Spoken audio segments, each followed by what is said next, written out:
নমস্কার। রাষ্ট্রবিজ্ঞান শিক্ষায়তনের আজকের এই আলোচনা সভায় আপনাদের সবাইকে স্বাগত।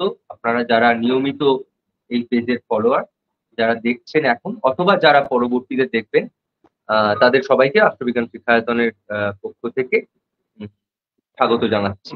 আজকের আলোচনার বিষয় মানবাধিকার এবং আমাদের সমাজ। এই বিষয়ে বক্তব্য রাখবেন অধ্যাপক কল্যাণ কুমার সরকার।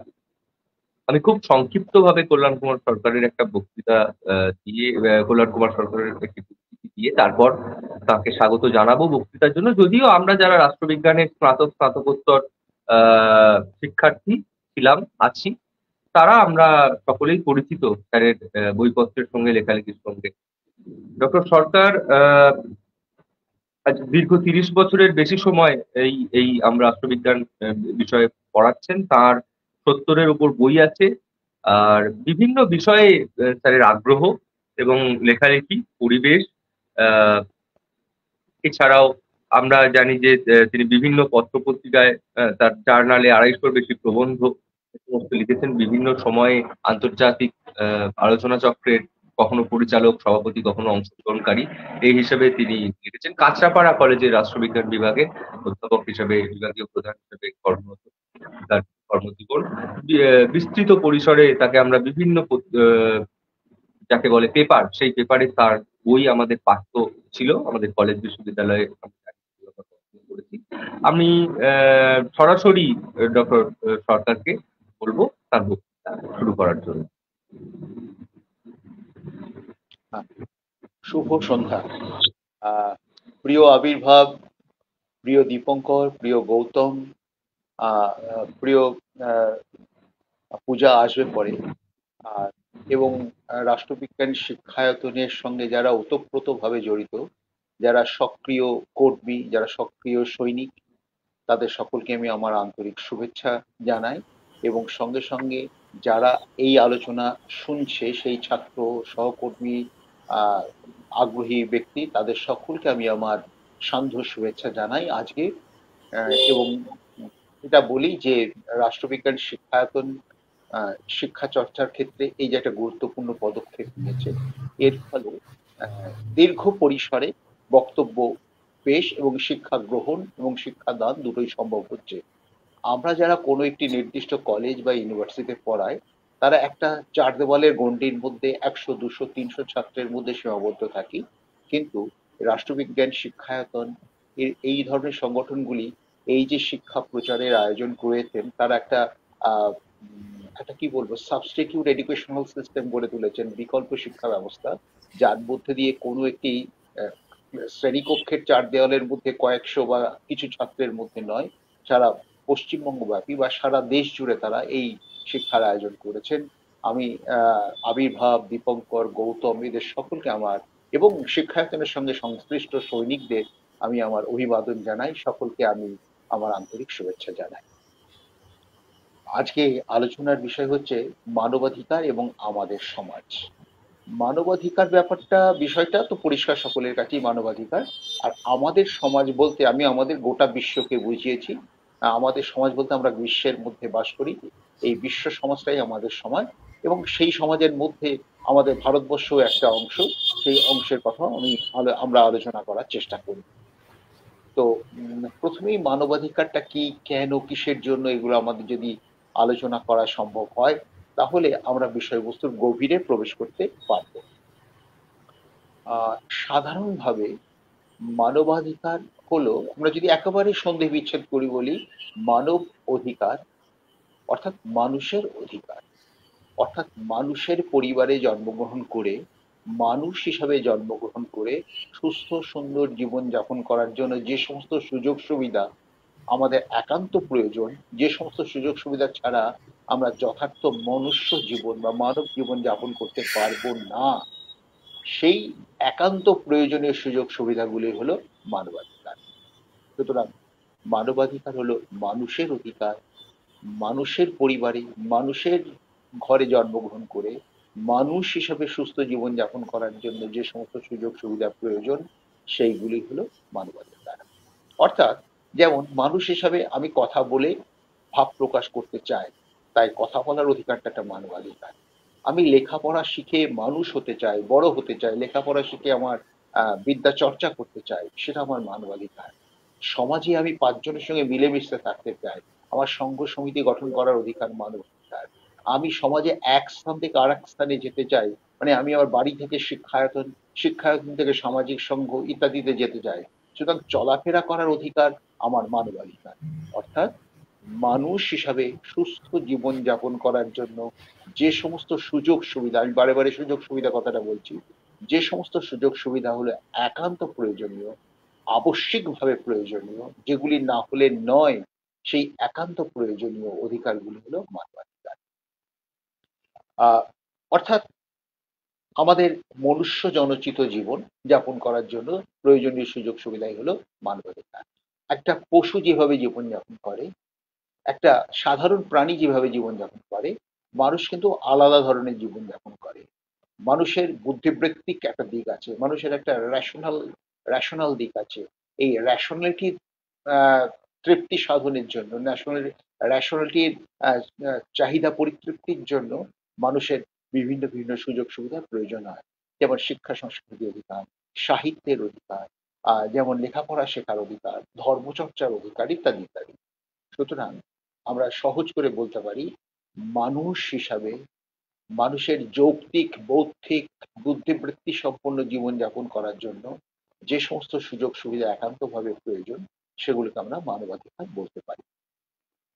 মানবাধিকারের সংজ্ঞা বিভিন্ন ব্যক্তি, বিভিন্ন সংগঠন বিভিন্নভাবে দিয়েছে। তবে মানবাধিকারের সংজ্ঞা আমি সবচেয়ে গুরুত্বপূর্ণ সংজ্ঞা আমরা পাচ্ছি 1993 সালে ভারতবর্ষের যে প্রোটেকশন অফ হিউম্যান রাইটস বলে আইনটি তৈরি করা হয়েছে সেখানে। ভারতবর্ষে 1993 সালে যে প্রোটেকশন অফ হিউম্যান রাইটস, সেখানে খুব সংক্ষেপে অথচ খুব নিটোল ভাবে, ঘন নিবদ্ধ ভাবে মানবাধিকারকে ব্যাখ্যা করা হয়েছে একটি দুটি লাইনে। সেখানে বলা হয়েছে, human rights mean the rights of life, liberty, equality and dignity of individual. কি অসাধারণ কথা! সেটা হচ্ছে এই যে মানবাধিকার হলো মানুষ বা ব্যক্তির লিবার্টি, লাইফ জীবন, লিবার্টি স্বাধীনতা, ইকুয়ালিটি সাম্য, অ্যান্ড ডিগনিটি অফ ইন্ডিভিজুয়াল অর্থাৎ মানুষের জীবন, স্বাধীনতা, সাম্য এবং মর্যাদার অধিকার। মর্যাদার অধিকারটা হলো মানবাধিকার। অর্থাৎ যে অধিকার মানুষের জীবন বাঁচায় সেটা মানবাধিকার। লিবার্টি যে মানুষকে সুস্থ সুন্দর জীবনযাপন করতে সাহায্য করে, সেই স্বাধীনতার অধিকার হলো মানবাধিকার। ইকুয়ালিটি যে যে অধিকার মানুষে মানুষের সাম্য সৃষ্টি করে, মানুষের সঙ্গে মানুষের বিভেদ করে না, মানুষের সাথে মানুষকে উদারভাবে একাত্ম করে তোলে, সেই অধিকার হলো মানবাধিকার। এবং ডিগনিটি অফ ইন্ডিভিজুয়াল, ব্যক্তি হিসেবে একটা মর্যাদা। একজন ডাক্তারও মানুষ, একজন রিক্সাওয়ালাও মানুষ, একজন শিক্ষকও মানুষ, একজন হকারও মানুষ। মানুষ হিসেবে মর্যাদা পাওয়ার অধিকার সকলের থাকতে হবে। এই যে অধিকার, এটাও মানবাধিকার। এবং ভারতবর্ষের যে 1993 সালে the protection of human rights act, এই আইনে আরো বলা হয়েছে যে আন্তর্জাতিক সভা সম্মেলন বা চুক্তিপত্রে বা সনদে যে সমস্ত অধিকার দেওয়া হয়েছে, সেগুলোও হলো মানবাধিকার। সুতরাং আমরা মানবাধিকারকে এইভাবে ব্যাখ্যা করতে পারি যে মানুষ হিসাবে সুস্থ জীবন যাপন করার জন্য প্রয়োজনীয় সুযোগ সুবিধাও হলো মানবাধিকার। Durgadas Basu, mister Raphael, even এমনকি আহ, আহ, উম, রাষ্ট্রসংঘের যে মানবাধিকারের ঘোষণাপত্র, সেখানেও ডিক্লারেশন অফ হিউম্যান রাইটস, সেখানেও মানবাধিকারকে এভাবেই ব্যাখ্যা করা হচ্ছে যে মানব জাতির সুস্থ জীবন যাপনের অধিকার হলো মানবাধিকার। এই মানবাধিকারের পথ পরিক্রমা কিন্তু নতুন কোনো সৃষ্টি নয়। আমরা আজকের দিনে মানবাধিকার মানবাধিকার মানবাধিকার করে চিৎকার করছি, আমরা আজকে মানবাধিকারের জন্য জয়গান গাইছি, বা আমরা আজকে রাস্তায় রাস্তায় মানবাধিকার রক্ষার আবেদন করছি, মিছিল করছি। কিন্তু এই মানবাধিকারের সৃষ্টি কিন্তু এই একবিংশ শতাব্দীর নয়, বিংশ শতাব্দীর নয়, ঊনবিংশ শতাব্দীর নয়। মানবাধিকার সৃষ্টির উৎস নিহিত রয়েছে এই শতাব্দী, খ্রিস্টাব্দেরও আগে, খ্রিস্টপূর্বাব্দের ঘটনাবলীর মধ্যে। এবং সেই উৎস থেকে উৎসারিত হয়ে আমরা দেখতে পাচ্ছি যে মানবাধিকার আজকে পত্র পুষ্পে সুশোভিত হয়ে উঠেছে। মানবাধিকার আজ রক্ত মাংসে বলিষ্ঠ যৌবন লাভ করেছে। আমাদের মানবাধিকারের সেই গতিপথ, সেই যাত্রাপথকে আমাদের একটু অবলোকন করে দেখতেই হবে। তা না হলে আমরা মানবাধিকারের বিষয়বস্তুকে উপলব্ধি করতে পারবো না। আসলে মানবাধিকার যে মানুষের অধিকার, মানুষ হিসাবে যে অধিকার পাওয়া আমাদের উচিত বা আমাদের পাওয়া প্রয়োজন, সেই চেতনা কিন্তু আমরা বহু আগে পাই, খ্রিস্ট জন্মের আগেও পাই। আমরা খ্রিস্ট জন্মের পর একবিংশ শতাব্দীতে বর্তমানে আছি, কিন্তু খ্রিস্ট জন্মের আগেও আমরা মানবাধিকারের সন্ধান পেয়ে থাকি। বিশেষ করে ভারতবর্ষের তো বিভিন্ন যে মনুস্মৃতি আছে, যে কৌটিল্য অর্থশাস্ত্র আছে, সেখানে বিভিন্নভাবে অধিকারের কথা বলা হয়েছে। আমি পরিষ্কারভাবে সোজাসুজি চলে যাব খ্রিস্টপূর্বাব্দে 539 খ্রিস্টপূর্বাব্দে। পারস্য সম্রাট দ্বিতীয় সাইপ্রাস, যিনি সাইপ্রাস দ্য গ্রেট নামে খ্যাত, সেই সাইপ্রাস দ্য গ্রেট কেন না আমি পরে আসছি, সেই দ্বিতীয় সাইপ্রাস ব্যাবিলন আক্রমণ করে, ব্যাবিলনকে জয় করে। এবং তিনি ব্যাবিলনকে জয় করে ব্যাবিলনের ব্যাবিলনের মানুষদের দ্বারা বা ব্যাবিলনীয়দের দ্বারা যারা ক্রীতদাস হয়ে দুর্বিষহ জীবনযাপন করত, তিনি তাদের মুক্ত করে দিলেন, ক্রীতদাসদের মুক্ত করে দিলেন। অর্থাৎ ব্যাবিলনীয়দের দ্বারা অত্যাচারিত বা ব্যাবিলনীয়দের দাস হিসেবে যারা কাজ করত, তাদেরকে তিনি দাসত্ব থেকে মুক্ত করে দিলেন এবং বললেন, তোমরা তোমাদের দেশে চলে যেতে পারো, তোমরা যেখানে খুশি আশ্রয় নিতে পারো, তোমরা মুক্ত মানুষ, তোমরা মুক্ত নাগরিক।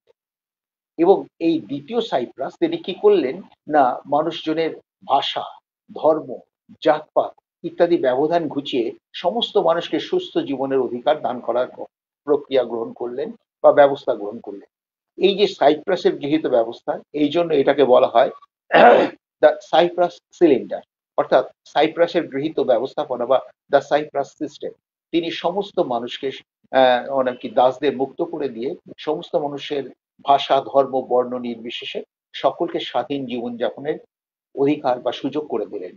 এই যে নতুন একটা আয়োজন খ্রিস্টপূর্বাব্দ 539, সেইখানে আমরা দেখতে পাচ্ছি যে মানুষকে অধিকার দেওয়া, মানুষকে সুস্থ জীবন যাপনে নিশ্চিন্ত করে তোলার যে সুযোগ সুবিধা, সেটা দ্বিতীয় সাইপ্রাস করেছিলেন, পারস্য সম্রাট দ্বিতীয় সাইপ্রাস করেছিলেন। এবং তার এই স্বীকৃতির জন্যই তাকে সাইপ্রাস দ্য গ্রেট বলে চিহ্নিত করা হয়। এটা তো গেল খ্রিস্টপূর্বাব্দের কাহিনী। মানবাধিকারের উৎস, আমরা রাষ্ট্রবিজ্ঞানের ছাত্র বা আমরা সমাজবিজ্ঞানের ছাত্র, আমরা কম বেশি সবাই জানি যে মানবাধিকারের উৎস নিহিত রয়েছে গ্রিক চিন্তাধারার মধ্যে, গ্রিক চিন্তা দর্শনের মধ্যে। গ্রিক চিন্তাবিদগণের মধ্যে বিশেষভাবে উল্লেখযোগ্য হচ্ছেন সোফিস্ট চিন্তাবিদগণ। তারা আহ, আহ, প্রাকৃতিক সাম্যনীতির ভিত্তিতে মানুষজনের মধ্যে সমতার কথা বলতেন।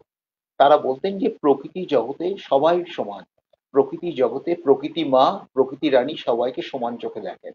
যেমন সুনামি হলে যেমন টাটা বিড়লার ঘরও ভাঙবে, তেমনি একটা সাধারণ মানুষেরও ঘর ভাঙবে। বা প্রাকৃতিক দুর্যোগ আমফান হলে যেমন সকলেই বিপন্ন হবেন, গাছ যেমন বড় লোককেও ছায়া দেয়, গরিব লোককেও ছায়া দেয়। গাছের তলায় যে মানুষটি আশ্রয় নিয়েছে, গাছ ভেঙে গেলে সে বড় লোককেও ধ্বংস করবে, গরিবকেও ধ্বংস করবে। সূর্য রোদ সকলকে দেয়, চাঁদ সকলকে জ্যোৎস্নার আলো দেয়। অতএব প্রকৃতি জগতে এই যে সাম্য নীতি রয়েছে, এই সাম্য নীতির ভিত্তিতে সোফিস্ট চিন্তাবিদগণ প্রথম মানুষজনকে সমান করে দেওয়ার চেষ্টা করলেন। এই যে মানুষজনের মধ্যে সাম্যের চেতনা, সমানাধিকারের চেতনা, মানুষের জীবনে সাম্যের অধিকারের ধারণা আমরা গ্রিক চিন্তাধারায় সোফিস্টদের কাছ থেকে প্রথম পাচ্ছি। এবং তারপরেই আসছে রোমান চিন্তাবিদগণের ধারণা। এই সোফিস্ট চিন্তাবিদগণের ধারণাকে পুরোপুরিভাবে গ্রহণ করলেন রোমান চিন্তাবিদগণ। পলিবিয়াস, সিসেরো, সেনেকা, ক্রিসিপ্পাস প্রমুখ যে রোমান চিন্তাবিদগণ, তারা কি করলেন, যে তারা সোফিস্ট চিন্তাবিদগণের মূল স্রোতটাকে উপলব্ধি করলেন। তাই তো, ঠিকই তো, যে প্রকৃতি সবাইকে সমান চোখে দেখে, অতএব আমাদের সমাজে যে আইন তৈরি হবে, আমাদের সমাজে আমরা যে মানুষ, তাদের ক্ষেত্রে সমতা থাকতে হবে। সোফিস্টদের এই সাম্য নীতিকে অনুসরণ করে রোমান চিন্তাবিদগণ ক্রিসিপ্পাস, জেনো, আহ, আহ, সিসেরো, সেনেকা প্রমুখ রোমান চিন্তাবিদ, তারা বললেন যে মানুষজনের মধ্যে সাম্য রাখতে হবে। এবং এই জন্য তারা আহ, যে আইন তৈরি করলেন, সেখানে তারা বলছেন প্রাকৃতিক আইন, জাস্ট ন্যাচারাল, জাস্ট রোমান অর্থে আহ, আহ, আহ, আইন, আর ন্যাচারাল অর্থে ন্যাচারাল মানে প্রাকৃতিক। অর্থাৎ তারা প্রাকৃতিক আইনের কথা বললেন।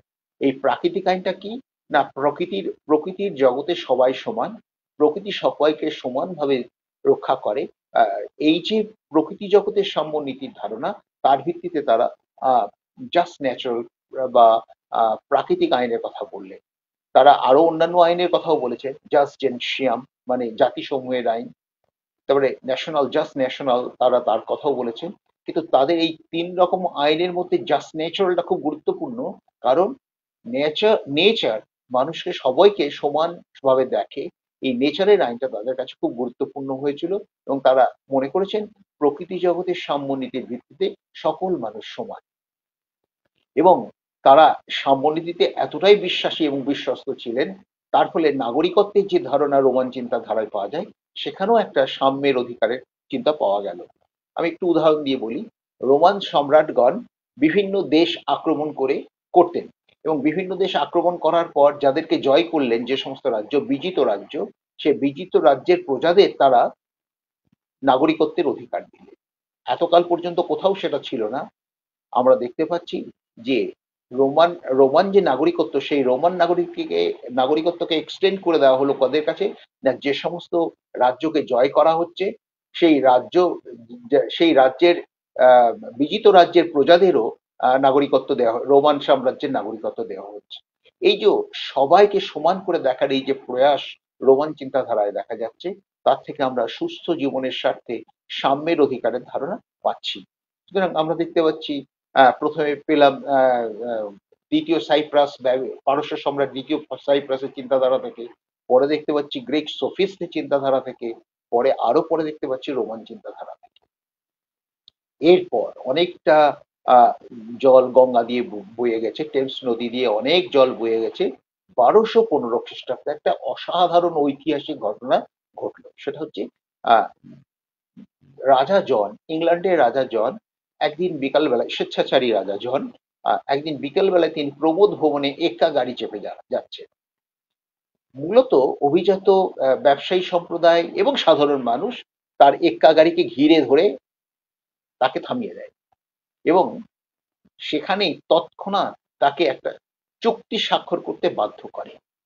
এবং সেই চুক্তির ফলে কি হলো, না সাধারণ জনগণের অধিকার প্রতিষ্ঠিত হলো, এবং সাধারণ জনগণকে উপেক্ষা করে, সাধারণ জনগণের স্বার্থকে লঙ্ঘন করে রাজা কোনো কাজ করতে পারবেন না, এই বক্তব্য লিখিয়ে নেওয়া হলো সেই চুক্তিপত্রে। বিশ্ব ইতিহাসে এটাই দ্য ম্যাগনা কার্টা বা মহাসনদ নামে পরিচিত। 1215 সালে এই ম্যাগনা কার্টা বা মহাসনদেই মানবাধিকারের স্বীকৃত রূপ, লিখিত রূপ পাওয়া গেল। আমরা দেখতে পেলাম যে মানুষের অধিকার, মানুষকে ঠকানো যাবে না, মানুষের উপর স্বেচ্ছাচার করা যাবে না, মানুষের উপর অত্যাচার করা যাবে না, মানুষের উপর রাজা বা রাজকীয় কর্মচারীরা ইচ্ছামতো কর ধার্য করবে, ইচ্ছামতো ভাবে কর আদায় করবে, এটা করতে পারবে না। এই যে ব্যাপারটা তৈরি হলো, এটা আমরা দেখতে পাচ্ছি 1215 খ্রিস্টাব্দে ম্যাগনা কার্টার মধ্যে দিয়ে। সুতরাং ম্যাগনা কার্টা মহাসনদ, নামে মহাসনদ, কিন্তু সত্যি সত্যি এটা মহান মানবাধিকারের মহা ঐতিহাসিক দলিল, কারণ এখানেই প্রথম স্বীকৃত লিপিবদ্ধ রূপ পেল মানবাধিকার। এরপরে আমরা দেখতে পাচ্ছি আহ এরপরে মানবাধিকারের বিকাশ ঘটছে 1628 সালে। 1628 সালে অধিকারের আবেদনপত্র তৈরি হলো। অধিকারের আবেদনপত্র কি, না ইংল্যান্ডে রাজা রাজ্য শাসন করতেন। পার্লামেন্ট ছিল বটে, কিন্তু পার্লামেন্টের উপর রাজার প্রাধান্য বজায় ছিল, কিন্তু পার্লামেন্ট সক্রিয়ভাবে ইচ্ছামতো কাজ করতে পারত না। কিন্তু এইবার 1628 সালে পার্লামেন্টে একটা আবেদনপত্র, পিটিশন অফ রাইটস পেশ করা হলো, এবং পিটিশন অফ রাইটসটা একটা আইনের খসড়া আকারে, মানে আবেদনের আকারে পার্লামেন্টে পেশ করা হলো, এবং সেটা পাশ করিয়ে নেওয়া হলো। সেখানে কি বলা হলো, না রাজা এবং এর মধ্য দিয়ে পার্লামেন্টের অধিকার প্রতিষ্ঠিত হলো। অর্থাৎ রাজা এতকাল পর্যন্ত স্বেচ্ছাচারের দ্বারা দেশ শাসন করছিলেন, এইবার পার্লামেন্টের শাসন প্রতিষ্ঠিত হলো, এবং রাজা এবার নিয়মতান্ত্রিক শাসকে পরিণত হলেন। পার্লামেন্টের প্রাধান্য প্রতিষ্ঠিত হওয়া মানেই পার্লামেন্টের যারা সদস্য তাদের ক্ষমতা প্রতিষ্ঠিত হলো, এবং তাদের পার্লামেন্টের সদস্যদের ক্ষমতা প্রতিষ্ঠিত হওয়া মানে জনগণের প্রাধান্য প্রতিষ্ঠিত হওয়া, কারণ পার্লামেন্টের সদস্যগণ জনগণের দ্বারা নির্বাচিত। যেহেতু পার্লামেন্টের সদস্যগণ জনগণের দ্বারা নির্বাচিত হন, সেহেতু পার্লামেন্টের সদস্যদের ক্ষমতা প্রতিষ্ঠিত হলো, রাজার ক্ষমতা খর্ব হলো, মানেই হলো পার্লামেন্টের সদস্যদের ক্ষমতার মাধ্যমে জনগণের ক্ষমতা প্রতিষ্ঠিত হলো এবং জনগণের চাহিদা মতো এবার আইন তৈরি করার ইঙ্গিত তৈরি হলো। এবং এখানেও আমরা মানবাধিকারের ইঙ্গিত, মানবাধিকারের দিশা, মানবাধিকারের উজ্জ্বল পথ পরিক্রমা লক্ষ্য করতে পারছি। এরও পরে আমরা দেখতে পাচ্ছি ১৬৮৮ সাল, পৃথিবীর ইতিহাসে একটি গুরুত্বপূর্ণ দিকচিহ্ন।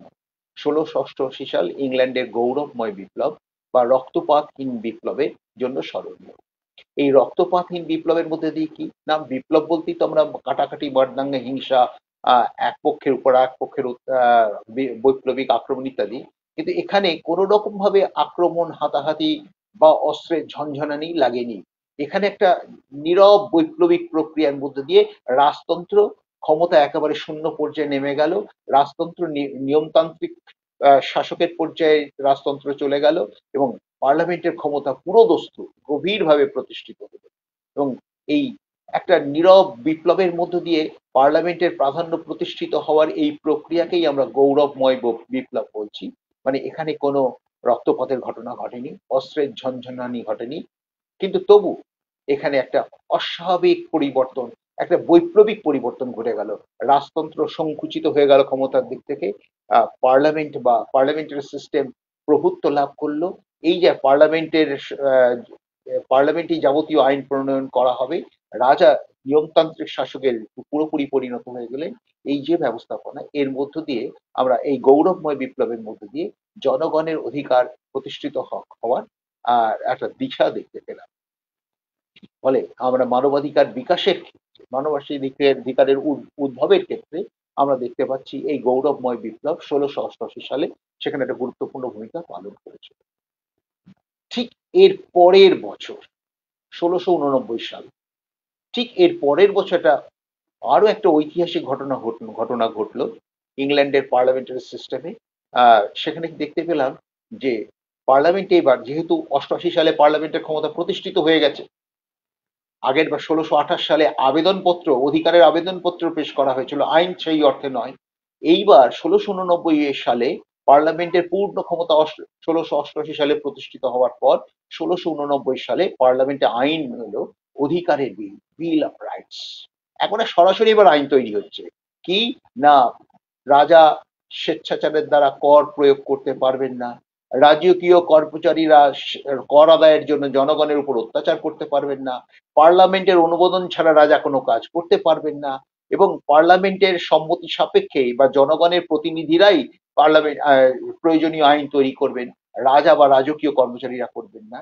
একেবারে এইভাবে অধিকারের বিল বা বিল অফ রাইটস এর মধ্যে দিয়ে পার্লামেন্টের চূড়ান্ত আধিপত্য, যাকে আমরা সংসদীয় ভাষায় বলি পার্লামেন্টারি সভারেন্টি, সে পার্লামেন্টারি সভারেন্টি এলো এই অধিকারের বিল বা বিল অফ রাইটস এর মধ্য দিয়ে। এবং এখানে দেখতে পাচ্ছি যে রাজা আর মাথা তুলে দাঁড়াবার জায়গা পাচ্ছেন না, এবং আমরা দেখতে পাচ্ছি পার্লামেন্টের আইনের মধ্য দিয়ে পার্লামেন্টের ক্ষমতা চূড়ান্ত হয়ে উঠল।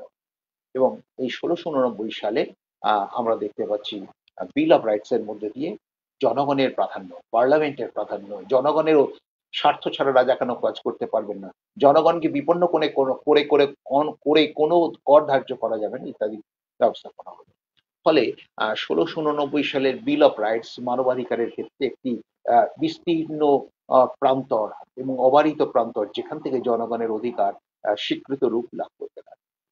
এরপর ১৭৭৬ সাল খুব গুরুত্বপূর্ণ, কারণ আমেরিকার স্বাধীনতা যুদ্ধ, আমেরিকার স্বাধীনতা প্রাপ্তি, এবং এই ১৭৭৬ সালে আমরা দেখতে পাচ্ছি আমেরিকার স্বাধীনতার ঘোষণাপত্র তৈরি হলো। আমরা জানি ১৭৭৬ সালে আমেরিকার বোস্টন বন্দরে জাহাজ কর্মীরা চায়ের পেটি গুলো বন্দরের জলে ডুবিয়ে দিয়ে তারা স্বাধীনতা ঘোষণা করলো এবং স্বাধীনতা লাভ করলো।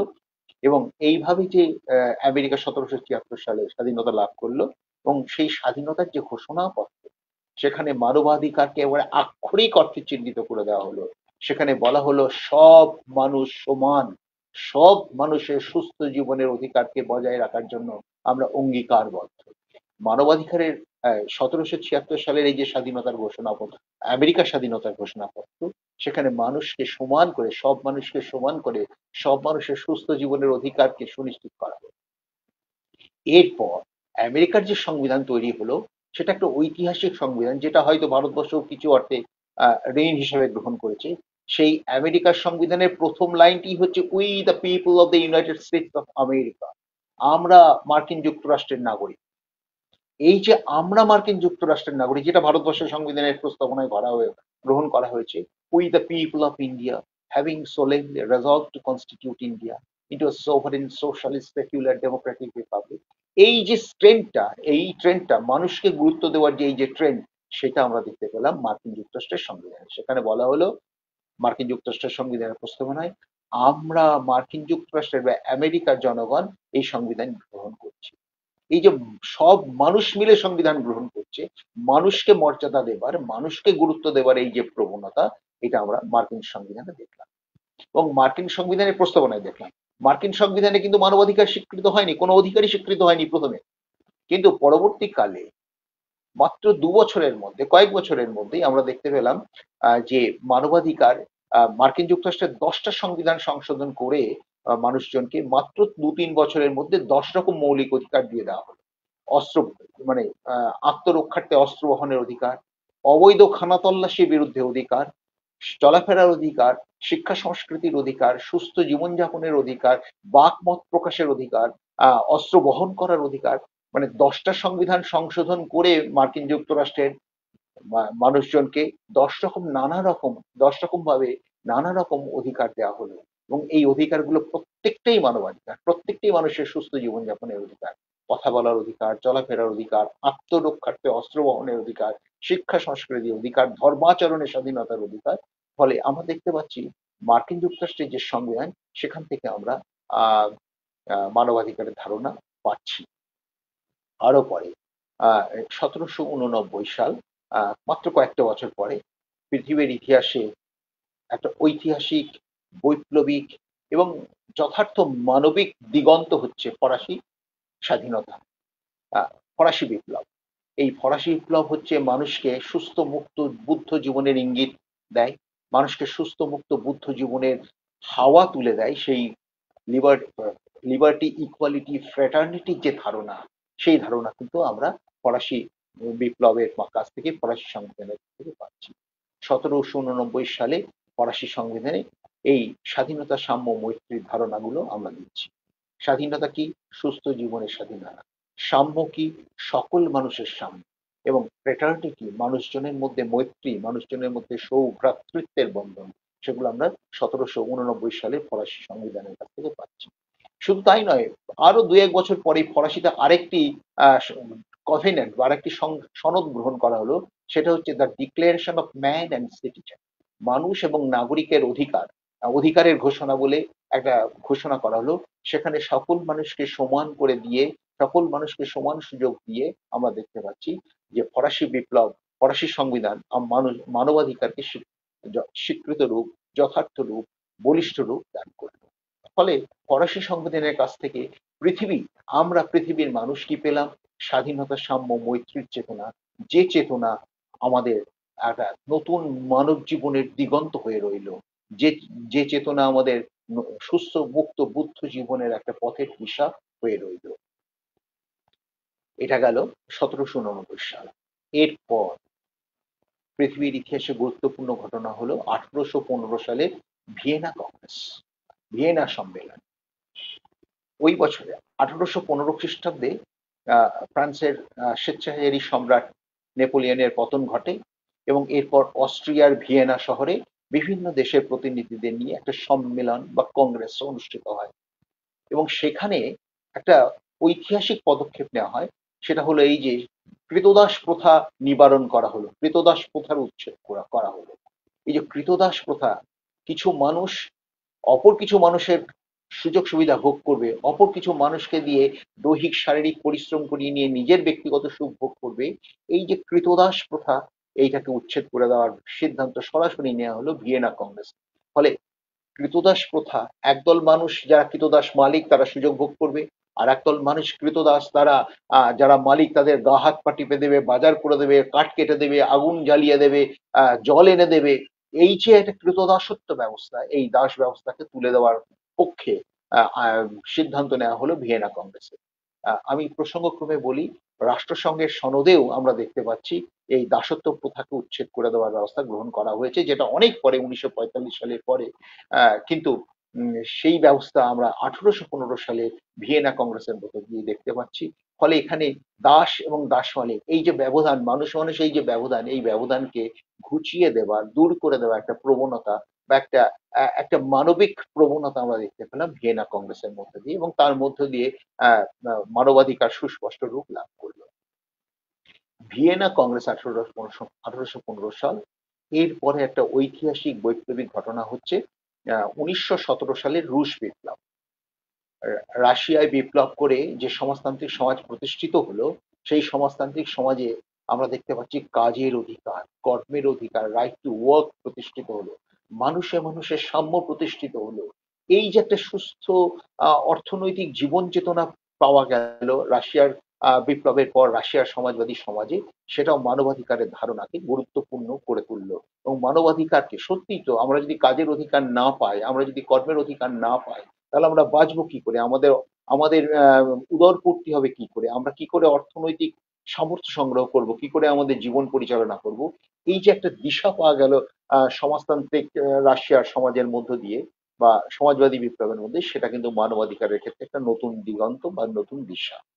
ঠিক এই সময় কয়েকটি দেশের সংবিধানে অদ্ভুতভাবে মানুষের নানা অধিকারের কথা বলা হচ্ছে। 1917 সালে মেক্সিকো সংবিধান, 1917 সালে যে যে 17 সালে রুশ বিপ্লব, সেই 1917 সালে মেক্সিকোর সংবিধানে আমরা দেখতে পাচ্ছি যে মানবাধিকারের কথা বলা হচ্ছে, মানুষজনকে নানা অধিকার দেওয়া হচ্ছে। 1919 মাত্র 2 বছর পরে জার্মানির সংবিধানে, সেখানে মানুষজনকে চলাফেরার অধিকার, কথা বলার অধিকার, সুস্থ জীবনের অধিকার এগুলো দেওয়া হচ্ছে। আবার 1931 সালে স্পেনে সংবিধান তৈরি হচ্ছে, সেই স্পেনের সংবিধানেও আমরা দেখতে পাচ্ছি মানুষজনকে তাদের সুস্থ জীবনের জন্য নানা অধিকার দেওয়া হচ্ছে। ফলে এই 1917, 19, 31 এই যে পিরিয়ডটা, এই পিরিয়ডটাতে মানবাধিকারের ধারণা বিকাশ লাভ করছে, মানবাধিকারের ধারণা গুরুত্বপূর্ণ হয়ে উঠছে। এরপর পৃথিবীর ইতিহাসে প্রথম বিশ্বযুদ্ধ 1914 সাল। 1914 সাল থেকে 1918 সাল, এই যে সময়কাল, এই সময়কালে আমরা দেখতে পেলাম যে যে বিশ্বযুদ্ধ, প্রথম বিশ্বযুদ্ধ বেঁধে গিয়েছে। প্রথম বিশ্বযুদ্ধ যে ভয়ঙ্কর রূপ, পৃথিবী কখনো এই রূপ দেখেনি। পৃথিবীর মানুষ যুদ্ধ বিগ্রহের এই যে একটা বিশ্বব্যাপী রূপ, সেটা দেখেনি। ছোটখাটো যুদ্ধ দেখেছে, এক দেশের সঙ্গে আরেক দেশের যুদ্ধ দেখেছে, এক রাজ্যের সঙ্গে আরেক রাজ্যের যুদ্ধ দেখেছে, কিন্তু বিশ্বজুড়ে যে মারাত্মক বিধ্বংসী যুদ্ধ মানুষ দেখেনি। মানুষ এই যুদ্ধে আতঙ্কিত হয়ে ওঠে। এই যুদ্ধকে থামানোর জন্য অবশেষে আমরা দেখতে পাচ্ছি ভার্সাই চুক্তি, ট্রিটি অফ ভার্সাইলস তৈরি হলো। এই ভার্সাই চুক্তিতে আমরা দেখতে পাচ্ছি যুদ্ধকে স্থিমিত করা, শান্তি প্রতিষ্ঠিত করা, মানুষের সুস্থ জীবনকে নিশ্চিন্ত করা, যুদ্ধের হাত থেকে মানুষকে রক্ষা করা, যুদ্ধের বিভীষিকার থেকে মানুষের জীবনকে নিশ্চিন্ত নিরাপদ করা, এই যে চিন্তাধারা আমরা ভার্সাই সন্ধি থেকে পাচ্ছি, এখানেও মানবাধিকারের ধারণা সুস্পষ্টভাবে প্রচারিত এবং প্রসারিত হয়েছে। সুতরাং মানবাধিকার বিকাশের ক্ষেত্রে ভার্সাই চুক্তি একটা খুব গুরুত্বপূর্ণ জায়গা গ্রহণ করেছে। ঠিক এরপরে ভার্সাই চুক্তির শেষে আমরা দেখতে পাচ্ছি 1919 সালে লিগ অফ নেশনস প্রতিষ্ঠিত হলো। লিগ অফ নেশনস হচ্ছে জাতিপুঞ্জ বা জাতিসংঘ। জাতিসংঘ কি না, আহ, প্রথম বিশ্বযুদ্ধ শেষ হওয়ার পর শান্তিকামী রাষ্ট্রগুলি নিজেদের মধ্যে একটা সংগঠন গড়ে তুললো, যেটা হচ্ছে বিশ্ব শান্তি সংগঠন হিসেবে জাতিসংঘ। এই জাতিসংঘ তার তার যে কভেন্যান্ট, তার যে সংবিধান, সেই কভেন্যান্ট বা সংবিধানে মানবাধিকারের কথা, সুস্থ জীবনযাপনের কথা, পৃথিবীকে যুদ্ধমুক্ত সমাজ উপহার দেওয়ার কথা, ভবিষ্যৎ বংশধরকে সুস্থ জীবনের অঙ্গীকার করার কথা এই লিগ অফ নেশনস এর কভেন্যান্টে আমরা পেলাম। ফলে এখান থেকে আমরা মানবাধিকারের ধারণা পাচ্ছি। লিগ অফ নেশনস এর আরেকটি সংগঠন আইএলও, ইন্টারন্যাশনাল লেবার অর্গানাইজেশন। এই ইন্টারন্যাশনাল লেবার অর্গানাইজেশন কি করলো না, মানবাধিকারে এক উজ্জ্বল দিগন্ত তৈরি করে দিল। সেটা কি না, শ্রমিকদের উপযুক্ত কাজের অধিকার, কাজের উপযুক্ত পরিবেশের অধিকার, সমান কাজের জন্য সমান বেতনের অধিকার, কাজের ক্ষেত্রে নারী পুরুষের মধ্যে বৈষম্য না করার অধিকার, কর্ম স্বেচ্ছায় কর্ম নির্বাচন করার অধিকার, আমি কি কাজ করব, আমাকে সেটা নিজে বাঁচবো, কেউ চাপিয়ে দেবে না, এই যে চিন্তাধারাগুলো পাওয়া গেল, এবং মানে কাজের ক্ষেত্রে উপযুক্ত বিশ্রামের সুযোগ ইত্যাদি, ইন্টারন্যাশনাল লেবার অর্গানাইজেশন যে কাজ করলো তা দিয়ে মানব জাতির অধিকার, শুধু শ্রমিকদের অধিকার নয়, শ্রমিকরাও তো মানুষ, শ্রমিকদের অধিকার প্রতিষ্ঠার মধ্য দিয়ে মানুষের অধিকার, যথার্থ জীবনাচরণের অধিকার পাওয়া গেল ইন্টারন্যাশনাল লেবার অর্গানাইজেশন। এবং আজকের দিনেও হয়তো লিগ অফ নেশনস আজ গুরুত্ব হারিয়ে ফেলেছে। আজ আমরা দেখতে পাচ্ছি রাষ্ট্রসংঘের যুগ, ইউনাইটেড নেশনস অর্গানাইজেশনের যুগ, কিন্তু লিগ অফ নেশনস এর এই যে আইএলও, ইন্টারন্যাশনাল লেবার অর্গানাইজেশন, এর গুরুত্ব, এর ভূমিকা আজকের দিনেও মানব সমাজের ক্ষেত্রে গুরুত্বপূর্ণ। আজকের দিনেও শ্রমিক সমাজের ক্ষেত্রে আইএলওর ভূমিকা সমানভাবেই গুরুত্বপূর্ণ। বিশেষ করে শ্রমিকদের অধিকার, শ্রমজীবী মানুষদের অধিকার প্রতিষ্ঠিত করার ক্ষেত্রে, মানুষের অধিকারকে যথার্থভাবে তুলে ধরার ক্ষেত্রে আইএলও আজও গুরুত্বপূর্ণ ভূমিকা পালন করছে। কিন্তু দুর্ভাগ্যের বিষয়, আহ, ভার্সাই চুক্তিতে জার্মানির উপর সমস্ত দোষ আরোপ করে ক্ষতিপূরণের দাবি জার্মানির উপর চাপিয়ে দেওয়া হয়েছিল। জার্মানি সেটা সহ্য করতে পারেনি, কারণ জার্মানি নিজেকে মনে করে হি নেশন, মানে পুরুষ জাতি, এবং বাকি সব পৃথিবীর জাতিগুলো হলো শি নেশনস, নারী জাতি, মানে জাতি হিসেবে তারা নারী।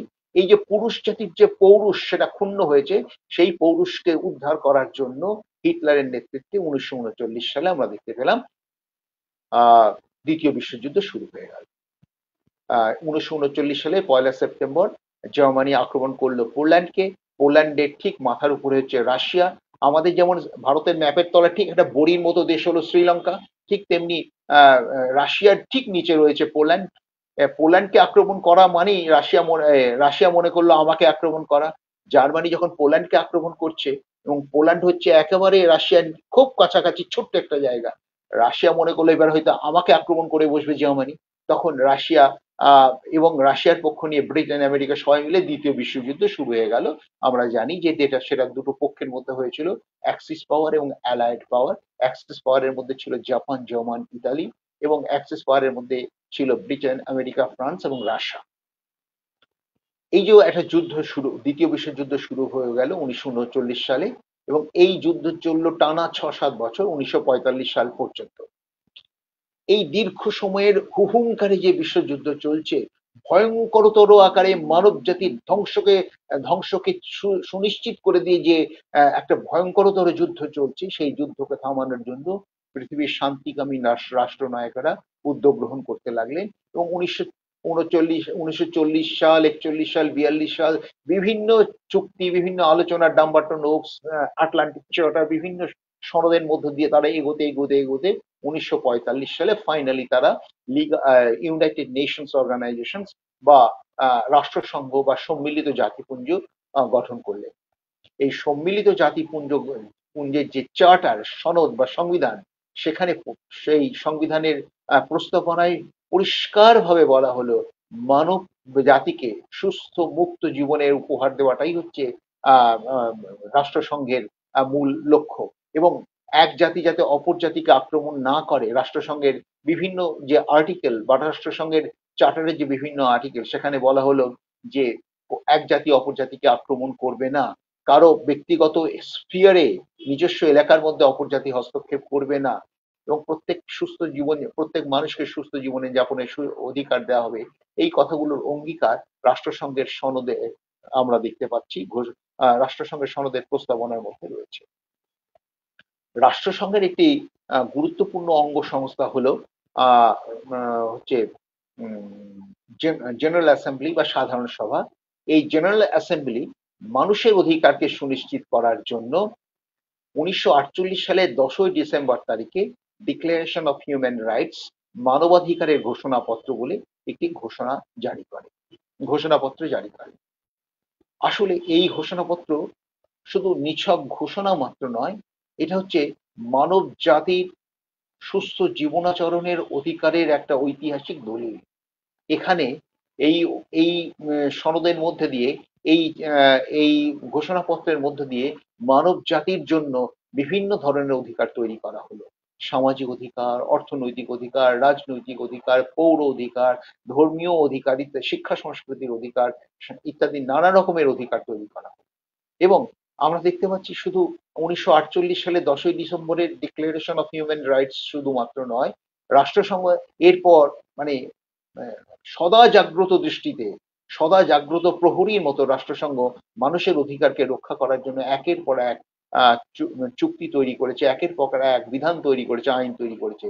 শিশুদের জন্য অধিকার, নারীদের জন্য অধিকার, অসহায়দের জন্য অধিকার, শিক্ষা সংস্কৃতির অধিকার, বৃদ্ধদের জন্য অধিকার, বিভিন্ন সময়ে বিভিন্ন অধিকারগুলো আইন তৈরি করেছে এবং চুক্তিপত্র করেছে তুলেছে।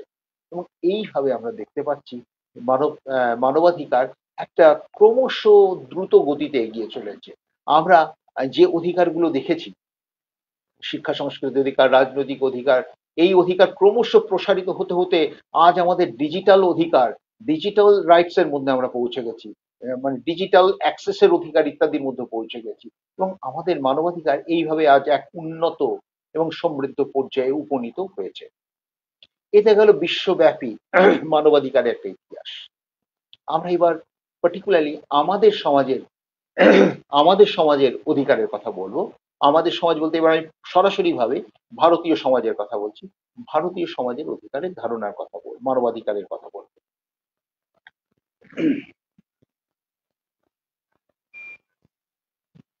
হুম, আহ, ভারতীয় সমাজের মানবাধিকার মূলত আমি খুব পুরনো প্রাচীন অধিকারে যাচ্ছি না, বা প্রাচীন ভারতে যাচ্ছি না, আমি সরাসরি স্বাধীন ভারত থেকেই শুরু করছি।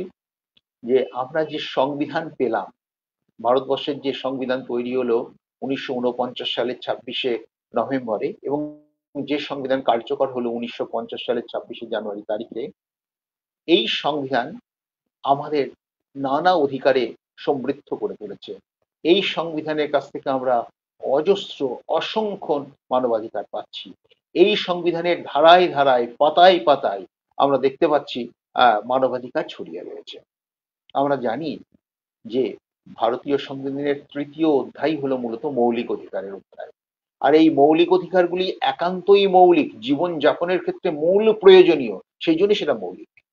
যে অধিকারগুলি ছাড়া জীবন যাপন করা যাবে না, সেই মূলগতভাবে প্রয়োজনীয়, সেটাই হলো মৌলিক অধিকার। ভারতীয় সংবিধানের যে মৌলিক অধিকারগুলো রয়েছে, সেগুলো হলো মানবাধিকারের চূড়ান্ত। ভারতীয় সংবিধানের 14 থেকে 32 নম্বর অধিকারগুলির কথা বলা হয়েছে, যদিও আমরা মানবাধিকার পাই 12 থেকে 35 নম্বর ধারা পর্যন্ত, কিন্তু মূল মানবাধিকারগুলো বা মৌলিক অধিকারগুলো দেওয়া হয়েছে 14 থেকে 32 নম্বর ধারায়। 14 থেকে 18 সাম্যের অধিকার, রাইট টু ইকুয়ালিটি। 19, 20, 21, 22 এই চারটে ধারায় রাইট টু লিবার্টি। 23, 24 শোষণের বিরুদ্ধে অধিকার, right against exploitation. 25, 26, 27, 28 right to religious freedom, ধর্মীয় স্বাধীনতার অধিকার। 29, 30 শিক্ষা সংস্কৃতির অধিকার, right to education and culture বা right to culture and education. 31 নম্বর ধারায় সম্পত্তির অধিকার ছিল, সেই সম্পত্তির অধিকার এখন আর মৌলিক অধিকার নয়, মূলগত প্রয়োজনীয় অধিকার নয়, তাই তাকে মৌলিক অধিকারের তালিকা থেকে 1978 সালে 44তম সংবিধান সংশোধনে সেটাকে তুলে দেওয়া হয়েছে। তবে তারও একটা গতি হয়েছে, সেটা আমি পরে আসছি। এবং 32 নম্বর ধারায় রয়েছে রাইট টু কনস্টিটিউশনাল রেমেডিজ বা সাংবিধানিক উপায়ে প্রতিবিধানের অধিকার। এই অধিকারগুলো এখন বর্তমানে যে 6টা অধিকার পাচ্ছি, এই অধিকারগুলি হচ্ছে যথার্থ মানব জীবন যাপন করার পক্ষে মানব অধিকার বা সুস্থ জীবন যাপনের পক্ষে প্রয়োজনীয় অধিকার হচ্ছে এই অধিকার। সাম্যের অধিকার 14 থেকে 18 নম্বর ধারা। 14 নম্বর ধারায় বলা হয়েছে equality before law and equal protection of law, অর্থাৎ ভারত রাষ্ট্র ভারতীয় জনগণের মধ্যে, ভারতীয় জনগণের কাছে ইকুয়ালিটি বিফোর ল, আইনের চোখে সাম্য বজায় রাখবে, এবং ইকুয়াল প্রোটেকশন অফ ল, আইন কর্তৃক সমভাবে সংরক্ষিত হওয়ার অধিকার বজায় রাখবে। সেটা কি না, আইনের চোখে সমতা, আইন সবাইকে সমান চোখে দেখবে। Law will treat all persons equally, law will behave equally to all persons. আইন সবাইকে সমান চোখে দেখবে। কোনো কোনো অপরাধের জন্য যদি রিক্সাওয়ালার ফাঁসি হয়, তাহলে প্রধানমন্ত্রী সেই অপরাধ করলে প্রধানমন্ত্রীরও ফাঁসি দণ্ড হবে। এই হচ্ছে ইকুয়ালিটি বিফোর ল। অর্থাৎ আইনের চোখে সবাই সমান। আর equal protection of the law কি? আইন কর্তৃক সমভাবে সংরক্ষণ কি? না, কোনো অপরাধের জন্য যদি প্রধানমন্ত্রী আইনের চোখে মুক্ত হয়ে যান, আদালত কর্তৃক খালাস পেয়ে যান, তাহলে একজন রিক্সাওয়ালাও যদি সেই অপরাধ করেন, তাহলে রিক্সাওয়ালাও আইনের চোখে খালাস পেয়ে যাবেন। এটা হচ্ছে ইকুয়াল প্রোটেকশন অফ ল, অর্থাৎ আইন সবাইকে সমান চোখে দেখে। বন্ধুগণ, এই যে অধিকার, এটা হচ্ছে যথার্থ মানবাধিকার। সব মানুষকে আইনের চোখে সমান করা, সব মানুষকে আইন কর্তৃক সমভাবে সংরক্ষিত করার যে ব্যাপারটা, এটা হচ্ছে সুস্থ জীবনযাপনের পক্ষে, ন্যায্য সুস্থ জীবন সমাজের পক্ষে খুব প্রয়োজনীয়, এবং এটা যথার্থ মানবাধিকারই বলে। 15 নম্বর ধারায় বলা হলো যে যে জাতি, ধর্ম, বর্ণ, স্ত্রী পুরুষ ভেদ, জন্মস্থান ইত্যাদির কারণে অথবা এদের কোনো একটির কারণে পুকুর, জলাশয় সরকার এদের মধ্যে ভেদ বিচার, জনগণের মধ্যে ভেদ বিচার করতে পারবে না। এবং পরের অংশ বলা হচ্ছে এই 5টি কারণে জাতি, ধর্ম, বর্ণ, স্ত্রী পুরুষ ভেদ ও জন্মস্থান ইত্যাদির কারণে অথবা এদের যে কোনো একটির কারণে হোটেল, পুকুর, জলাশয় সর্বসাধারণের ব্যবহারযোগ্য স্থানে কাউকে প্রবেশাধিকার থেকে বঞ্চিত করা যাবে না। অর্থাৎ যে ধর্মেরই হন, যে বর্ণেরই হন, যে ভাষারই হন, স্ত্রী বা পুরুষ হন, অথবা আপনার জন্মস্থান যেখানেই হোক, আপনার প্রতি সরকার ভেদ বিচার করবে না। অর্থাৎ আপনি জন্মস্থানগত দিক থেকে আপনি নারী, পুরুষ, আপনি নারী হতে পারেন, আপনি পুরুষ হতে পারেন, সরকার নারী পুরুষ নির্বিশেষে সবাইকে সমান চোখে দেখবে। আবার আপনার জন্মস্থান পতিতালয় হতে পারে, আপনার জন্মস্থান নার্সিং হোমে হতে পারে, আপনার জন্মস্থান বা আপনার জন্ম বাড়িতে হতে পারে, যেখানেই হোক না কেন, রাষ্ট্র মানুষজনের মধ্যে ভেদ বিচার করবে না। এই যে ভারতীয় সংবিধানের 15 নম্বর ধারায় বলা হলো, এর মধ্যে দিয়ে সুস্থ সামাজিক জীবনের অঙ্গীকার পাওয়া যাচ্ছে। 16 নম্বর ধারায় বলা হচ্ছে যে এইগুলোর কারণে জাতি, ধর্ম, বর্ণ, স্ত্রী পুরুষ ভেদ এবং জন্মস্থান ইত্যাদির কারণে সরকারি চাকরি পাওয়া থেকে কাউকে বঞ্চিত করা যাবে না। অর্থাৎ আপনি যে ধর্মেরই হন, যে বর্ণেরই হন, নারী হন বা পুরুষ হন, যেখানেই আপনার জন্ম হোক না কেন, আপনি যোগ্যতা থাকলে সরকারি চাকরি পাওয়া থেকে বঞ্চিত হবেন না, সরকার আপনাকে বঞ্চিত করবে না। 16 নম্বর ধারায় এই অর্থনৈতিক ক্ষেত্রে আমরা দেখতে পাচ্ছি সুস্থ জীবনের একটা অঙ্গীকার দিচ্ছে। 17 নম্বর ধারায় বলা হলো যে অস্পৃশ্যতা, মানুষজনের আসলে ভারতবর্ষ খুব প্রথাবদ্ধ সমাজ ছিল। ভারতবর্ষের সমাজ খুব প্রথাবদ্ধ, খুব রীতিনীতিতে আবদ্ধ সংকীর্ণ সমাজ ছিল। সেই সমাজ থেকে মানুষজনের মধ্যে ভেদ বিচার করা হতো। হিন্দু মুসলমানের কেউ কাউকে ছুতে পারবে না, হরিজনদের মধ্যে ছোঁয়া অছোঁয়া চলবে, জল অচল জল চল প্রথা আছে, সেগুলো চলবে না। ভারতীয় সংবিধান সেই জন্য 17 নম্বর ধারায় বলা হলো অস্পৃশ্যতাকে নিবারণ করা হলো, অস্পৃশ্যতাজনক আচরণ হলো দণ্ডনীয় অপরাধ। এবং এই জন্য 1950 সালে আমরা দেখলাম অস্পৃশ্যতা অপরাধ আইন বা আনটাচেবিলিটি অফেন্সেস অ্যাক্ট তৈরি করা হলো। এবং এই আনটাচেবিলিটি অফেন্সেস অ্যাক্টের মধ্য দিয়েই অস্পৃশ্যতাজনক আচরণকে নিষিদ্ধ করে মানুষজনকে সামাজিক ক্ষেত্রে সমতার অধিকার, সাম্যের অধিকার, মানুষজনকে সামাজিক ক্ষেত্রে সমান করে দেওয়া হলো। এটা নিঃসন্দেহে গুরুত্বপূর্ণ পদক্ষেপ, গুরুত্বপূর্ণ মানবাধিকার। 18 নম্বর ধারায় বলা হলো যে সরকারিভাবে মানুষজনের মধ্যে কোনো ভেদ বিচার চলবে না। সেখানে কাউকে সরকার আর সামরিক এবং শিক্ষাগত ছাড়া আর অন্য কোনো ক্ষেত্রে পদবি বা ডিগ্রি দিতে পারবে না। সামরিক ক্ষেত্রে লেফটেন্যান্ট, কর্নেল, ক্যাপ্টেন এই পদবিগুলো দেওয়া যাবে, এবং শিক্ষাগত ক্ষেত্রে ডিলিট, এমফিল, পিএইচডি, ডিএসসি ইত্যাদি অধিকার দেওয়া যাবে, এই পদবি দেওয়া যাবে। কিন্তু শিক্ষাগত এবং সামরিক পদবি ছাড়া আর অন্য কোনো পদবি ভারতীয়দের দেওয়া যাবে না, কারণ তাহলে ভারতীয়দের মধ্যে বৈষম্য তৈরি করা হবে। এবং আমরা দেখতে পাচ্ছি যে ভারতীয় সংবিধান এইভাবে মানুষজনের মধ্যে একটা সরকারি স্তরের সমতাকে বিধান করার চেষ্টা করা হয়েছে। তবু একটা বিষয় রয়েছে যে প্রতি বছর ভারতীয় রাষ্ট্রপতি 26শে জানুয়ারি তারিখে আহ গুণী মানুষকে, দক্ষ মানুষকে তাদের গুণপনার জন্য ভারতরত্ন, পদ্মশ্রী, পদ্মভূষণ, পদ্মবিভূষণ ইত্যাদি উপাধি দিয়ে থাকেন। কোনো কোনো মহল থেকে এর বিরুদ্ধে সোচ্চার প্রতিবাদ আছে, কিন্তু তবু সরকারের পক্ষ থেকে বক্তব্য হলো এটা কোনো পদবি বা ডিগ্রি নয়। যেমন কোনো মানুষ পিএইচডি করলে তার নামের পাশে ডক্টরেট লিখতে পারেন, পিএইচডি লিখতে পারেন, কিন্তু যাকে ভারতরত্ন বা পদ্মশ্রী দেওয়া হচ্ছে তিনি কিন্তু নিজে এইটিকে প্যাডে ব্যবহার করতে পারবেন না, তাকে আমরা পদ্মশ্রী বলতে পারবো, ইত্যাদি ইত্যাদি। যেমন ধরুন মান্না দে গান গাইতে আসবেন, আমরা মাইক ফুঁকে প্রচার করতে পারি ডক্টর পদ্মশ্রী মান্না দে গান গাইতে আসবেন বা ভারতরত্ন সত্যজিৎ রায় আসবেন, কিন্তু সেটা পাবলিক ব্যবহার করবেন, তাকে সম্মানটাকে কিন্তু নিজে প্যাড হিসেবে সেটা ব্যবহার করতে পারবেন না। এটা গুণপনার স্বীকৃতি মাত্র, অর্থাৎ তিনি ভালো কাজ করেছেন, সেই জন্য তাকে এই স্বীকৃতিটা সরকার দিয়েছে। এই হচ্ছে সাম্যের অধিকারে 14 থেকে 18 নম্বর ধারা। 19, 20, 21, 22 স্বাধীনতার অধিকার। ভারতীয় সংবিধান মানুষজনের সুস্থ জীবনের জন্য মানুষজনকে বা ভারতীয় জনগণকে স্বাধীনতার অধিকার দিয়েছে। একটু প্রসঙ্গক্রমে বলে রাখি, এই স্বাধীনতার অধিকার আবার 19, 20, 21, 22 চারটে ধারায়, তার আবার দুটো ভাগ আছে। একটা হচ্ছে সর্বজনীন জীবনাচরণের স্বাধীনতা, মানে সবাই জীবন আচরণ করার স্বাধীনতা পাবে। আর একটা হচ্ছে ব্যক্তিগত স্বাধীনতা বা পার্সোনাল লিবার্টি। 19 নম্বর ধারায় যে আমরা স্বাধীনতার অধিকার পাচ্ছি, সেটা হচ্ছে সর্বজনীন জীবন আচরণের স্বাধীনতা, অর্থাৎ ভারতবর্ষের সব মানুষ এই অধিকারগুলো ভোগ করতে পারবে। তাই 19 নম্বর ধারার যে অধিকার সেটা হচ্ছে সর্বজনীন, সর্বজন সংক্রান্ত, সকল মানুষের পক্ষে প্রযোজ্য, সেই জন্য এটা সর্বজনীন জীবনাচরণের স্বাধীনতা। কিন্তু 20, 21, 22 নম্বর ধারায় যে অধিকারগুলি দেওয়া হয়েছে, সেই অধিকারগুলি হচ্ছে ব্যক্তিগত পর্যায়ে, সবাই পাচ্ছে না, কনসার্নড ব্যক্তি বা সংশ্লিষ্ট ব্যক্তি শুধু পাবেন তার ব্যক্তিগত জীবনকে সুরক্ষিত করার জন্য। সেই জন্য সেটাকে আমরা বলছি পার্সোনাল লিবার্টি বা ব্যক্তি স্বাধীনতার অধিকার বা ব্যক্তিগত স্বাধীনতার অধিকার। 19 নম্বর ধারায় কি বলা হচ্ছে, না 19 নম্বর ধারায় চলাফেরার অধিকার, বাক মত প্রকাশের অধিকার, ভারতবর্ষের যে কোনো স্থানে বসবাস করার অধিকার, ভারতবর্ষের যে কোনো স্থানে চলাফেরা করার অধিকার, সংঘ সমিতি গঠন করার অধিকার, নিরস্ত্রভাবে এবং শান্তিপূর্ণভাবে চলাফেরা করার অধিকার।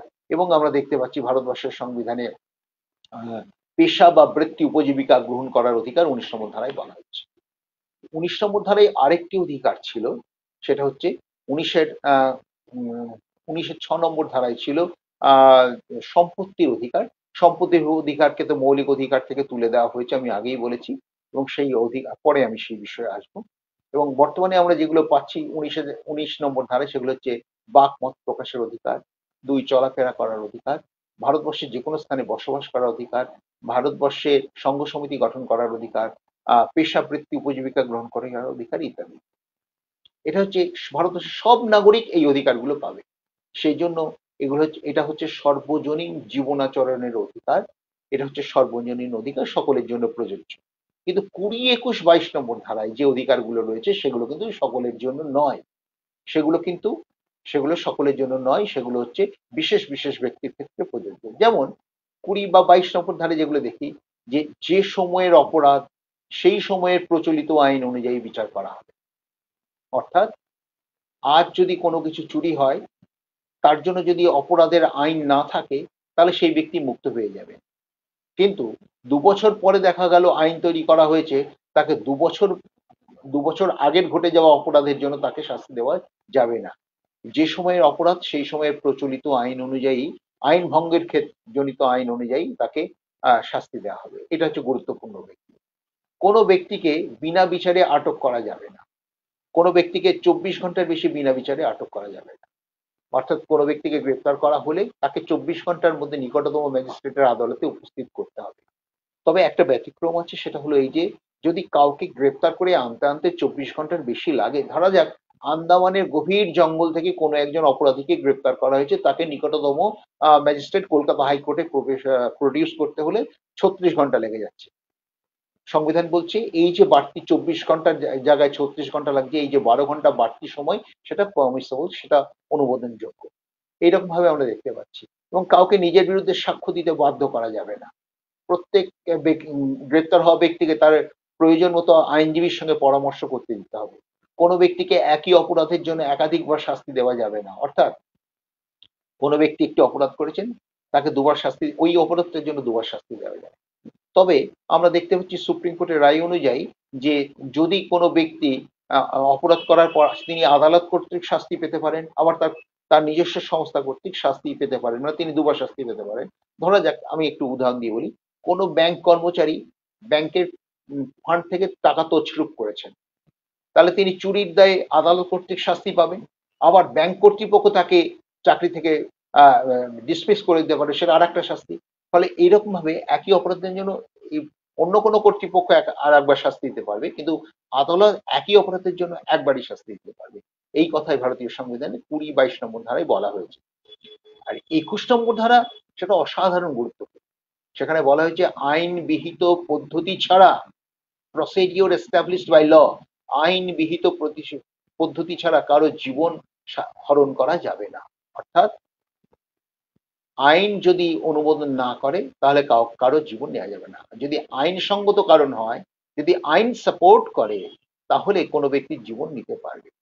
যেমন আমরা দেখতে পাচ্ছি যে আইন না থাকলে, যেমন ফাঁসির দণ্ড যে দেওয়া হবে বা কাউকে যে শাস্তি দেওয়া হবে, তাকে তাকে আইনসঙ্গত কারণেই তাকে শাস্তি দিতে হবে, আইন বিহিত পদ্ধতি ছাড়া তাকে শাস্তি দেওয়া যাবে না। এই যে একটা গুরুত্বপূর্ণ পদক্ষেপ নেওয়া হয়েছে, আইনের যে অনুশাসনের ব্যবস্থাটা করা হয়েছে, তার মধ্য দিয়ে মানুষের অধিকার, মানুষের সুস্থ জীবনযাপনের অধিকারকে সুনিশ্চিত করা হয়েছে। এটা খুব গুরুত্বপূর্ণ বিষয়। এরপর আসছি আমরা শোষণের বিরুদ্ধে অধিকার, 23-24 নম্বর ধারায়। 23-24 নম্বর ধারায় বলা হয়েছে যে মানুষকে নিয়ে বেগার খাটানো, মানুষকে নিয়ে ট্রাফিকিং বা মানুষকে নিয়ে ব্যবসা, এগুলো চলবে না। 24 নম্বর ধারায় বলা হয়েছে 14 বছরের নিচের বালক বালিকাদের খনি প্রভৃতি বিপজ্জনক কাজে নিযুক্ত করা যাবে না। এগুলোর মধ্যে দিয়ে আমরা দেখতে পাচ্ছি ওই 14 বছরের নিচের বালক বালিকার একটা সুস্থ জীবনের অধিকার দেওয়া হচ্ছে, তাদেরকে খনি প্রভৃতি বিপজ্জনক কাজে নিয়োগ করা যাবে না। কিন্তু দুর্ভাগ্যের বিষয়, আমরা ভারতীয় সমাজে দেখি 14 বছরের ছেলে মেয়েদেরও নানা রকম বিপজ্জনক কাজে নিয়োগ করা হয়, কারণ এই 14 বছরের নিচের বালক বালিকাদের আহ প্রয়োজন কম, তাদের বেতন কম দিতে হয়, তাদের খাওয়া কম দিতে হয়, অতএব এদেরকেই দেখবেন আমরা কাজে লাগাই। বিশেষ করে আপনার হোটেল, রেস্তোরাঁ বা ধাবাগুলোতে, রাস্তার ধারে যে ধাবাগুলো, সেখানে দেখবেন এই ছোট ছেলেমেয়েরাই কাজ করছে মূলত। যাই হোক, ভারতীয় সংবিধান কিন্তু একটা প্রোটেকশনের ব্যবস্থা রেখেছে এদের জন্য, সে 24 নম্বর ধারায়, যে এদেরকে বিপজ্জনক কাজে নিয়োগ করা যাবে না। 23-24 নম্বর ধারায় শোষণের বিরুদ্ধে অধিকার রাখা। 25, 26, 27, 28, এই যে যে চারটে ধারা, এখানে ধর্মীয় স্বাধীনতার অধিকারের কথা বলা হলো। মানব জীবনযাপন করার জন্য আমি যে কোনো ধর্ম গ্রহণ করতে পারি, যে কোনো ধর্ম ভজনা সাধনা আরাধনা করতে পারি, যে কোনো ধর্ম পরিত্যাগ করতে পারি, বর্জন করতে পারি।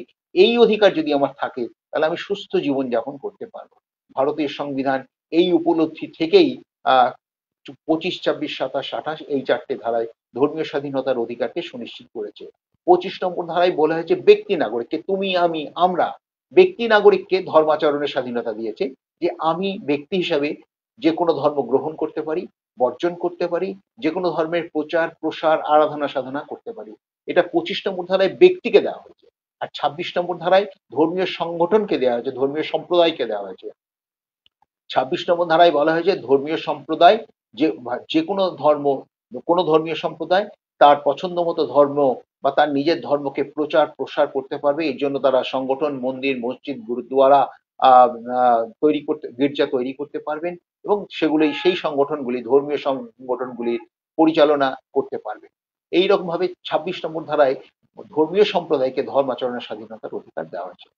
27 নম্বর ধারায় বলা হয়েছে কোন ধর্মের প্রচার প্রসারের জন্য অপর ধর্মের মানুষজনকে জোর করে কর দিতে বাধ্য করা যাবে না। অর্থাৎ আপনি সরস্বতী পুজো করবেন, আপনি দুর্গা পুজো করবেন, অন্য ধর্মের মানুষের কাছ থেকে জোর করে চাঁদা নেবেন, এটা হতে পারে না। কিন্তু আমরা রাস্তাঘাটে এই ঘটনা ঘটছে, আমরা দেখছি। কিন্তু ভারতীয় সংবিধান কিন্তু একটা অনেস্ট জেস্টার, একটা সৎ প্রয়াস রেখেছেন এই ক্ষেত্রে, যে কোনোভাবেই ধর্মীয় ধর্মাচরণের জন্য অপরের উপর চাপ দেওয়া যাবে না। 28 নম্বর ধারায় বলা হয়েছে যে শিক্ষা প্রতিষ্ঠানে ধর্ম শিক্ষা দেওয়া যাবে না, সেখানে ধর্ম নিরপেক্ষতা বজায় রাখতে হবে। একমাত্র ধর্মীয় সম্প্রদায় কর্তৃক প্রতিষ্ঠিত ধর্ম প্রতিষ্ঠানে ধর্ম শিক্ষা দেওয়া যাবে, এবং যে শিক্ষা প্রতিষ্ঠানগুলি সরকার কর্তৃক আংশিকভাবে পরিচালিত, যে সংগঠনগুলি আংশিকভাবে পরিচালিত সরকারি অর্থে, সেই আংশিকভাবে পরিচালিত শিক্ষা প্রতিষ্ঠানগুলিতে ধর্ম শিক্ষা দেওয়া যেতে পারে। তবে শিক্ষার্থী যদি নাবালক হয়, তাহলে তার অভিভাবকের সম্মতি নিতে হবে। হ্যাঁ, আমি ছেলেকে কোরআন পড়াতে দিতে রাজি, গীতা পড়াতে দিতে রাজি, বাইবেল পড়াতে দিতে রাজি, ত্রিপিটক পড়াতে দিতে রাজি। আর শিক্ষার্থী যদি সাবালক হয়, তাহলে তার সম্মতির ভিত্তিতে তাকে ধর্ম শিক্ষা দেওয়া যাবে। কিন্তু সরকারি অর্থে পরিপূর্ণভাবে পরিচালিত যে শিক্ষা প্রতিষ্ঠান, সেখানে কোনোভাবেই ধর্ম শিক্ষা দেওয়া যাবে না। এইভাবে ধর্মাচরণের স্বাধীনতার বা ধর্মের ক্ষেত্রে একটা ব্যক্তির নিজস্বতা, স্বকীয়তাকে প্রতিষ্ঠিত করা হয়েছে এই 28 নম্বর ধারার মধ্যে। 29 এবং 30, সাংস্কৃতিক এবং শিক্ষাগত অধিকার। এখানে বলা হয়েছে যে প্রত্যেকটা জাতি, ধর্ম, বর্ণ বা জাতি গোষ্ঠী তাদের ভাষা, লিপি সংরক্ষণ করতে পারবে এবং সংখ্যালঘু সম্প্রদায় তাদের ভাষা, লিপি সংরক্ষণের সঙ্গে সঙ্গে তাদের নিজস্ব শিক্ষা প্রতিষ্ঠান প্রতিষ্ঠা করতে পারবে। এবং এইভাবে 29 এবং 30 নম্বর ধারায় আমরা দেখতে পাচ্ছি যে শিক্ষা সংস্কৃতি অধিকারকে, অর্থাৎ সুস্থ মানব জীবন যাপন করার জন্য যা প্রয়োজনীয় সেই অধিকারকে স্বীকৃতি দিচ্ছে। আর 31 নম্বর ধারায় সম্পত্তির অধিকার ছিল, সেই সম্পত্তির অধিকার মৌলিক অধিকারের তালিকা থেকে তুলে দেওয়া হয়েছে। কারণ সরকারের উপলব্ধি হয়েছে যে সম্পত্তি না থাকলেও ব্যক্তিত্ব বিকাশ করা যায়, সম্পত্তি না থাকলেও জীবন যাপন করা যায়। অতএব সম্পত্তি মৌলিক অধিকারের তালিকায় থাকা বাঞ্ছনীয় নয়। এই জন্য সম্পত্তির অধিকারকে মৌলিক অধিকারের 31 নম্বর তালিকা থেকে এবং 1906 নম্বর ধারা থেকে তুলে দেওয়া হয়েছে। আমি পরে বলছি সে কথা। এবং আহ সেটাকে সেই তুলে দেওয়া হয়েছে। এবং 32 নম্বর ধারায় সবচেয়ে গুরুত্বপূর্ণ বিষয় হচ্ছে সাংবিধানিক উপায়ে প্রতিবিধানের অধিকার বা শাসনতান্ত্রিক উপায়ে প্রতিকারের অধিকার বা রাইট টু কনস্টিটিউশনাল রেমেডিজ। সেটা কি না, ভারতীয় সংবিধানের 32 নম্বর ধারায় 5টা নির্দেশ বা লেখ লিপিবদ্ধ হয়েছে।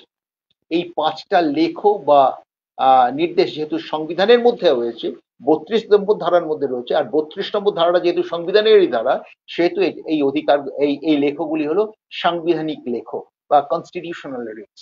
এই কনস্টিটিউশনাল লেখ বা নির্দেশ বা উপায়ের মধ্য দিয়েই ভারতবর্ষের সুপ্রিম কোর্ট জনগণের মৌলিক অধিকারগুলিকে সুরক্ষিত করবে। এবং প্রসঙ্গক্রমে বলে দিই যে 32 নম্বর ধারা অনুযায়ী ভারতীয় সংবিধান, ভারতবর্ষের সুপ্রিম কোর্ট জনগণের মৌলিক অধিকার রক্ষা করবে। এই যে 5টা লেখ বলা হয়েছে, আহ বন্দি প্রত্যক্ষীকরণ, পরমাদেশ, প্রতিষেধ বা নিষেধাজ্ঞা, অধিকার পৃচ্ছা, উৎপ্রেষণ, এই যে 5টা লেখ জারি করা হয়েছে, সেই 5টা লেখ বা 5টা যে নির্দেশ, সেই নির্দেশের মধ্যে দিয়ে ভারতবর্ষের সুপ্রিম কোর্ট জনগণের লঙ্ঘিত মৌলিক অধিকারকে সুরক্ষিত করবেন। আর 226 নম্বর ধারা, ভারতীয় সংবিধানের 226 নম্বর ধারা অনুযায়ী হাইকোর্টগুলি জনগণের মৌলিক অধিকারকে রক্ষা করবে। কিন্তু আমাদের আলোচ্য বিষয় 32 নম্বর ধারা। এই 32 নম্বর ধারায় 5টি লেখর কথা বলা হয়েছে। হেভিয়াস কর্পাস, বন্দি প্রত্যক্ষীকরণ।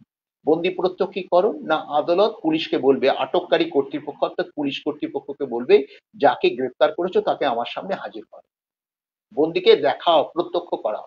এবার বন্দির সঙ্গে কথা বলে যদি মনে হয়, বিচারকের প্রত্যয় হয় যে রামের জায়গায় শ্যামকে ধরে এনে অহেতুকভাবে শাস্তি দেওয়া হচ্ছে, তখন সেই বন্দি ব্যক্তিকে আদালত মুক্ত করে দেবে।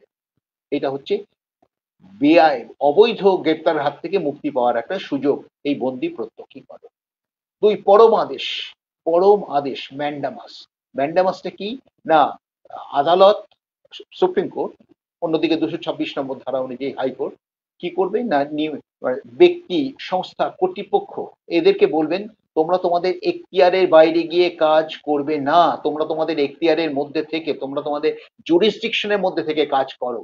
জুরিসডিকশনের মধ্যে থেকে কাজ করার যে আদেশ ব্যক্তি, সংস্থা, অন্যান্য কর্তৃপক্ষকে দেওয়া সুপ্রিম কোর্ট দেন, সেটা হচ্ছে পরমাদেশ। অর্থাৎ যেমন একটা কলেজ কর্তৃপক্ষ একটি ছেলে পরীক্ষায় নকল করছে বলে তাকে ডেকে এনে প্রিন্সিপালের ঘরে 3 ঘন্টা আটকে রেখে তাকে নানাভাবে শাসন করতে লাগলো, এটা কিন্তু করতে পারবে না।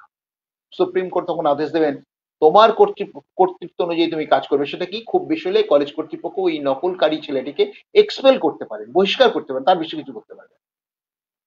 সেই জন্য সুপ্রিম কোর্ট তার এই লেখটির মাধ্যমে, পরমাদেশ লেখাটির মাধ্যমে ব্যক্তিকে, কোনো ব্যক্তিকে, কোনো কর্তৃপক্ষকে, কোনো সংস্থাকে নির্দেশ দিচ্ছে যে তুমি তোমার এখতিয়ারের মধ্যে থেকে কাজ করো। এটা হচ্ছে পরমাদেশ। আর প্রতিষেধ বা নিষেধাজ্ঞা, প্রহিবিশন, সেটা হচ্ছে উচ্চ আদালত মানে সুপ্রিম কোর্ট, হাইকোর্ট, নিম্নতম আদালতকে বলবে তুমি তোমার এখতিয়ারের বাইরে গিয়ে কাজ করবে না।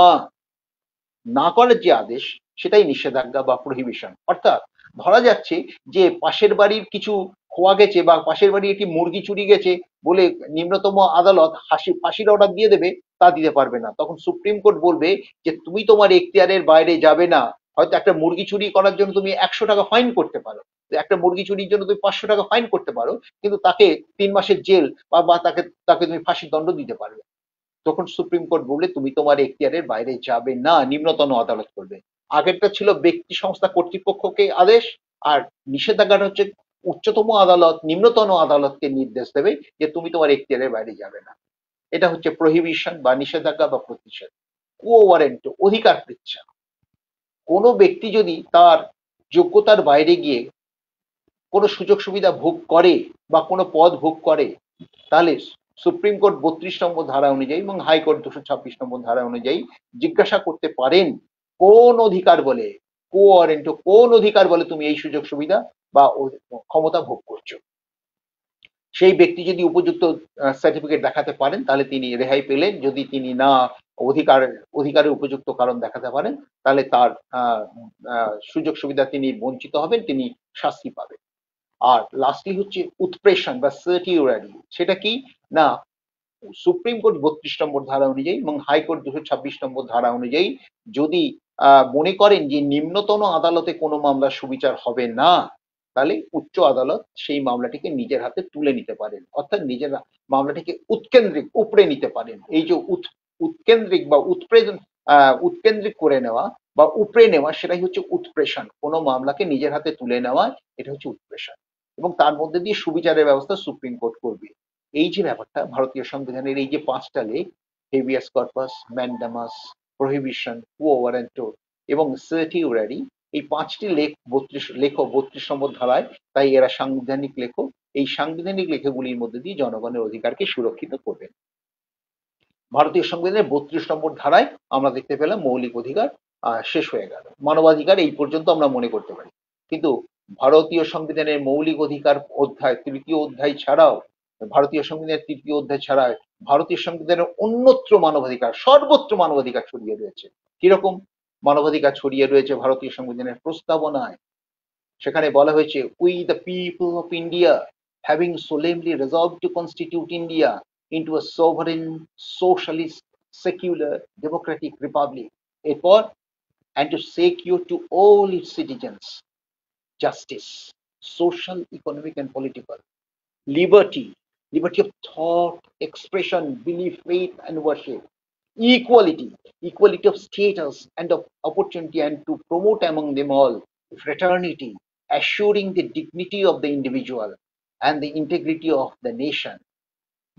This 26th day of November, do hereby adopt in our Constituent Assembly, do hereby adopt, enact and give to us of this Constitution.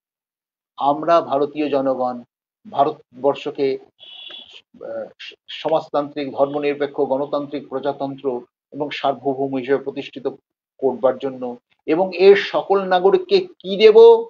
Justice, ন্যায় বিচার। কিরকম justice? Social, economic and political, সামাজিক, অর্থনৈতিক, রাজনৈতিক। আর কি দেবো? লিবার্টি, লিবার্টি অফ থট, চিন্তার স্বাধীনতা, এক্সপ্রেশন, ভাব প্রকাশের স্বাধীনতা, বিলিফ, বিশ্বাসের স্বাধীনতা। এক মানুষ অপর মানুষকে বিশ্বাস করবে, সেটা বিলিফ। ফেইথ, ফেইথ হচ্ছে ধর্মবিশ্বাস, ধর্মবিশ্বাসের স্বাধীনতা মানে ধর্মাচরণের স্বাধীনতা। অ্যান্ড ওয়ার্শিপ, পুজো অর্চনার স্বাধীনতা। আর কি দেবো? ইকুয়ালিটি দেবো। তা দেখুন কি কি দিচ্ছে, জাস্টিস দিচ্ছে, লিবার্টি দিচ্ছে, ইকুয়ালিটি দিচ্ছে। মানে আমরা ফরাসি বিপ্লবের বক্তব্যটাই এখানে তুলে আসছে। আমরা দেখতে পাচ্ছি ইকুয়ালিটি অফ স্টেটাস, পদমর্যাদার সমান। সব ডাক্তার এক মাইনে হবে, সব শিক্ষক এক মাইনে পাবেন, সব রিক্সাওয়ালা এক জায়গা থেকে আরেক জায়গায় যাওয়ার জন্য নির্দিষ্ট মাপের ভাড়া পাবে। এই যে equality of status and of opportunity, সুযোগ সুবিধার সমতা। সব এমএ পাস করা, সব 55% এমএ পাস করা ছেলেমেয়েরা নেট সেটে বসতে পারে। সব নেট পাস করা ছেলেমেয়েরা কলেজ সার্ভিস কমিশন ইন্টারভিউ দিতে পারে। এই যে সুযোগ সুবিধার সমতা, এটার ব্যবস্থা করা হচ্ছে। এই যে ফলে আমরা দেখতে পাচ্ছি ভারতীয় সংবিধানে আমরা লিবার্টি দিচ্ছি, জাস্টিস দিচ্ছি, ইকুয়ালিটি, আর কি দিচ্ছি? And to promote among them all, তাদের সকলের মধ্যে কি প্রমোট করব? ফ্র্যাটার্নিটি, সৌভ্রাতৃত্ব, যেটা ফরাসি বিপ্লবের মূল মন্ত্র। ফরাসি বিপ্লবের যে 3 পতাকা, সেটা হচ্ছে লিবার্টি, ইকুয়ালিটি, ফ্র্যাটার্নিটি। ভারতীয় সংবিধানের প্রস্তাবনায় তার কথা বলা হয়েছে। এটা নিঃসন্দেহে মানবাধিকারের উজ্জ্বল দিগন্ত প্রস্তাবনা ছেড়ে দিন। এরপর আসছি আমরা নির্দেশমূলক নীতি। ভারতীয় সংবিধানের যে 4র্থ অধ্যায়, যেটা 36 থেকে 51 নম্বর ধারা, সেই 36 থেকে 51 নম্বর ধারায় মানবাধিকার ছড়িয়ে রয়েছে। মানুষের সুস্থ জীবনাচরণের কথা বলা হয়েছে। মানুষজনকে গ্রাম পঞ্চায়েত গঠনের মধ্যে স্বায়ত্তশাসনের অধিকার দেওয়া হয়েছে। সমান কাজের জন্য সমান বেতনের কথা বলা হয়েছে, কাজের অধিকারের কথা বলা হয়েছে, যেটা মৌলিক অধিকার পর্যায়ে রাখা যায়নি সেটাকে নির্দেশমূলক নীতিতে কাজের অধিকারকে রাখা হয়েছে। আমরা দেখতে পাচ্ছি যে ভারতীয় সংবিধানের মৌলিক অধিকারের যে 36 থেকে 51 নম্বর ধারা, সেখানে আমরা দেখতে পাচ্ছি নানা মানবাধিকার ছড়িয়ে রয়েছে। মানুষের সুস্থ জীবনযাপনের জন্য আমরা যে সমস্ত অধিকার দরকার সেগুলো আমরা দেখতে পাচ্ছি 36 থেকে 51 নম্বর ধারায় যে নির্দেশমূলক নীতি, সেই নির্দেশমূলক নীতি directive principles of state policy, সেই পলিসির মধ্যে রয়েছে।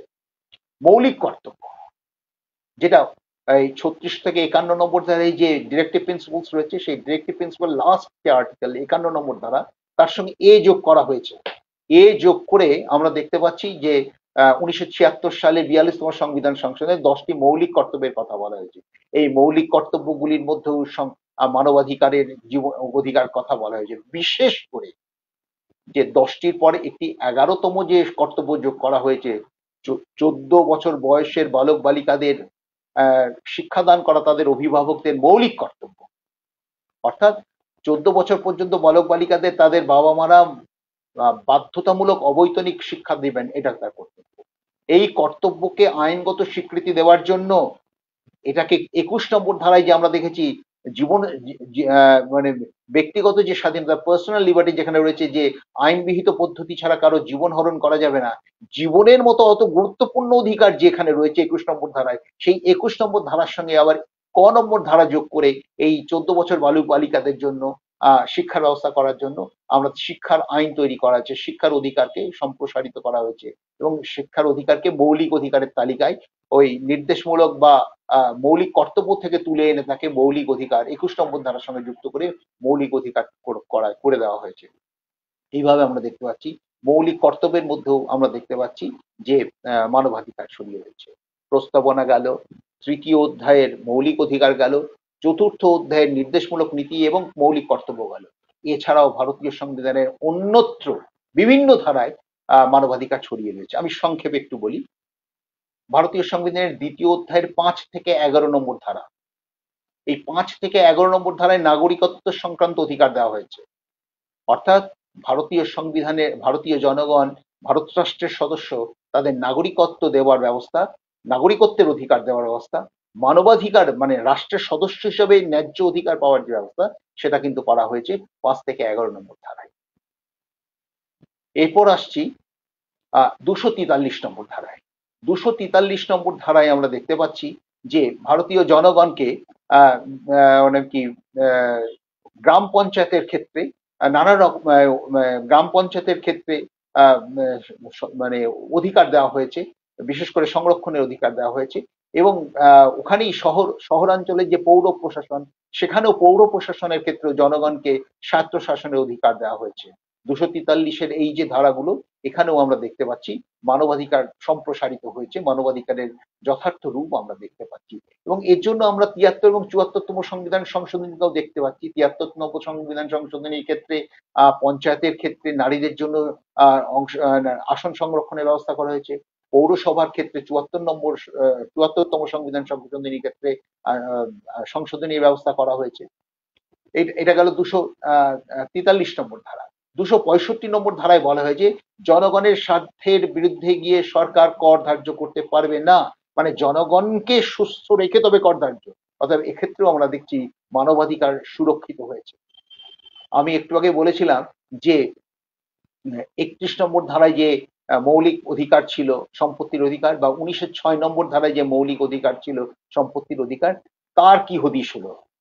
সম্পত্তির অধিকার ছাড়াও মানুষ সুস্থ জীবন যাপন করতে পারবে, তাই তাকে মৌলিক অধিকার থেকে মৌলিক অধিকারে রাখার আর প্রয়োজন নেই মনে করে সরকার মৌলিক সম্পত্তির অধিকারকে কোথায় রাখলেন? 300 ক নম্বর ধারায় মৌলিক অধিকারটাকে একটা আইনগত অধিকারে জায়গা করে দেওয়া হলো। অর্থাৎ আপনার সম্পত্তি আছে, আপনি ভোগ করতে পারবেন, অন্য কেউ এসে দখল করতে পারবে না। এই সম্পত্তির অধিকার একটা আইনগত অধিকারে পরিণত হলো, এটার মৌলিক অধিকারে নয়, সেটা 300 ক নম্বর ধারা, এটাও একটা মানবাধিকার।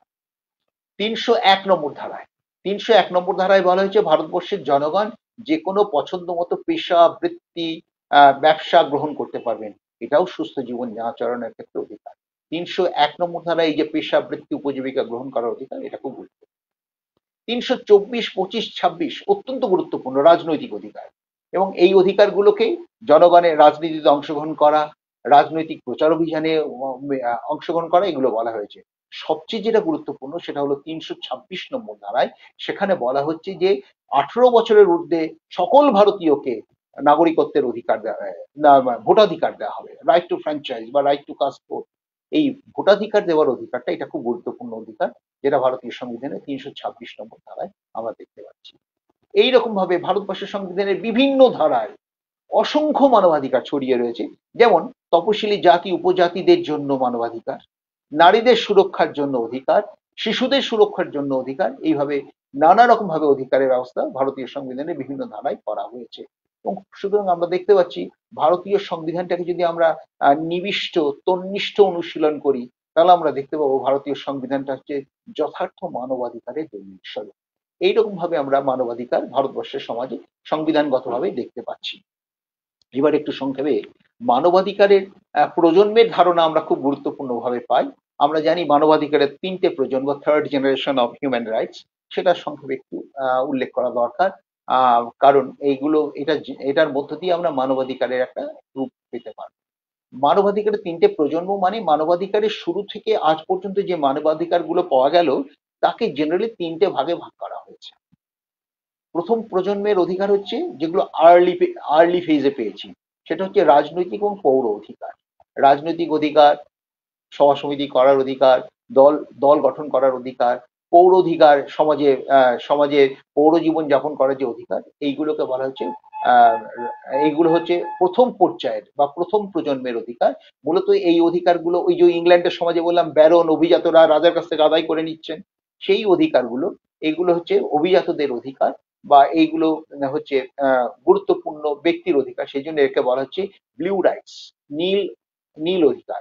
মানে আমরা ব্লু ব্লাড বলতে আভিজাত্য বুঝি, তেমনি অভিজাতদের যে অধিকার, পৌর এবং রাজনৈতিক অধিকার, এগুলো মূলত হচ্ছে ব্লু রাইটস বা নীল অধিকার।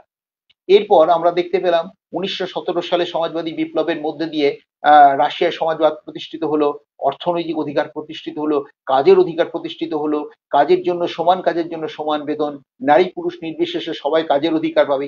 এই যে একটা কাজ কাজ কাজ এবং এর মধ্যে দিয়ে সাংস্কৃতিক অধিকার, শিক্ষাগত অধিকার, এইটাই হচ্ছে আমাদের দ্বিতীয় প্রজন্মের অধিকার।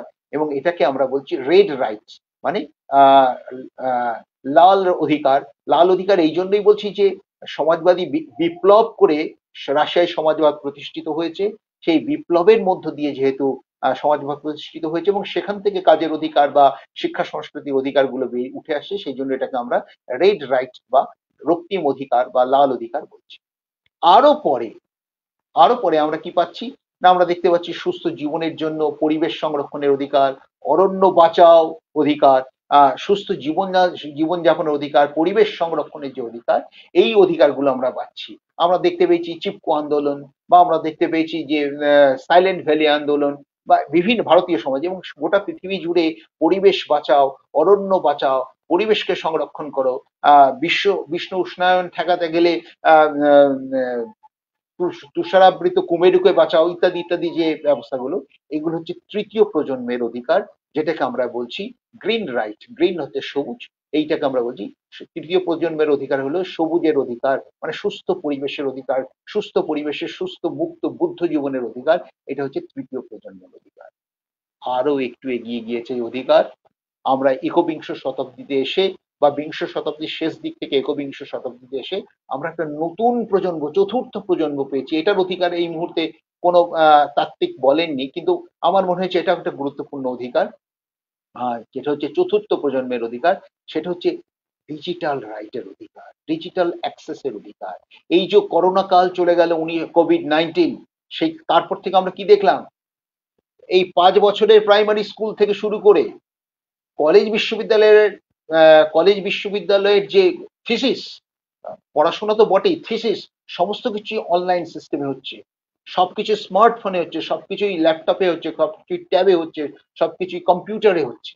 এই যে কম্পিউটারে অ্যাক্সেস, স্মার্টফোনে অ্যাক্সেস, এই যে ডিজিটাল অ্যাক্সেস, এটাই হচ্ছে চতুর্থ প্রজন্মের বা বর্তমান প্রজন্মের অধিকার, এবং এটাই গুরুত্বপূর্ণ অধিকার। এবং এই চতুর্থ প্রজন্মের অধিকার কি, ডিজিটাল আত্মনিয়ন্ত্রণের অধিকার, ডিজিটাল সেলফ ডিটারমিনেশন অধিকার, ডিজিটাল অ্যাক্সেসের অধিকার, রাইট টু ডিজিটাল অ্যাক্সেস।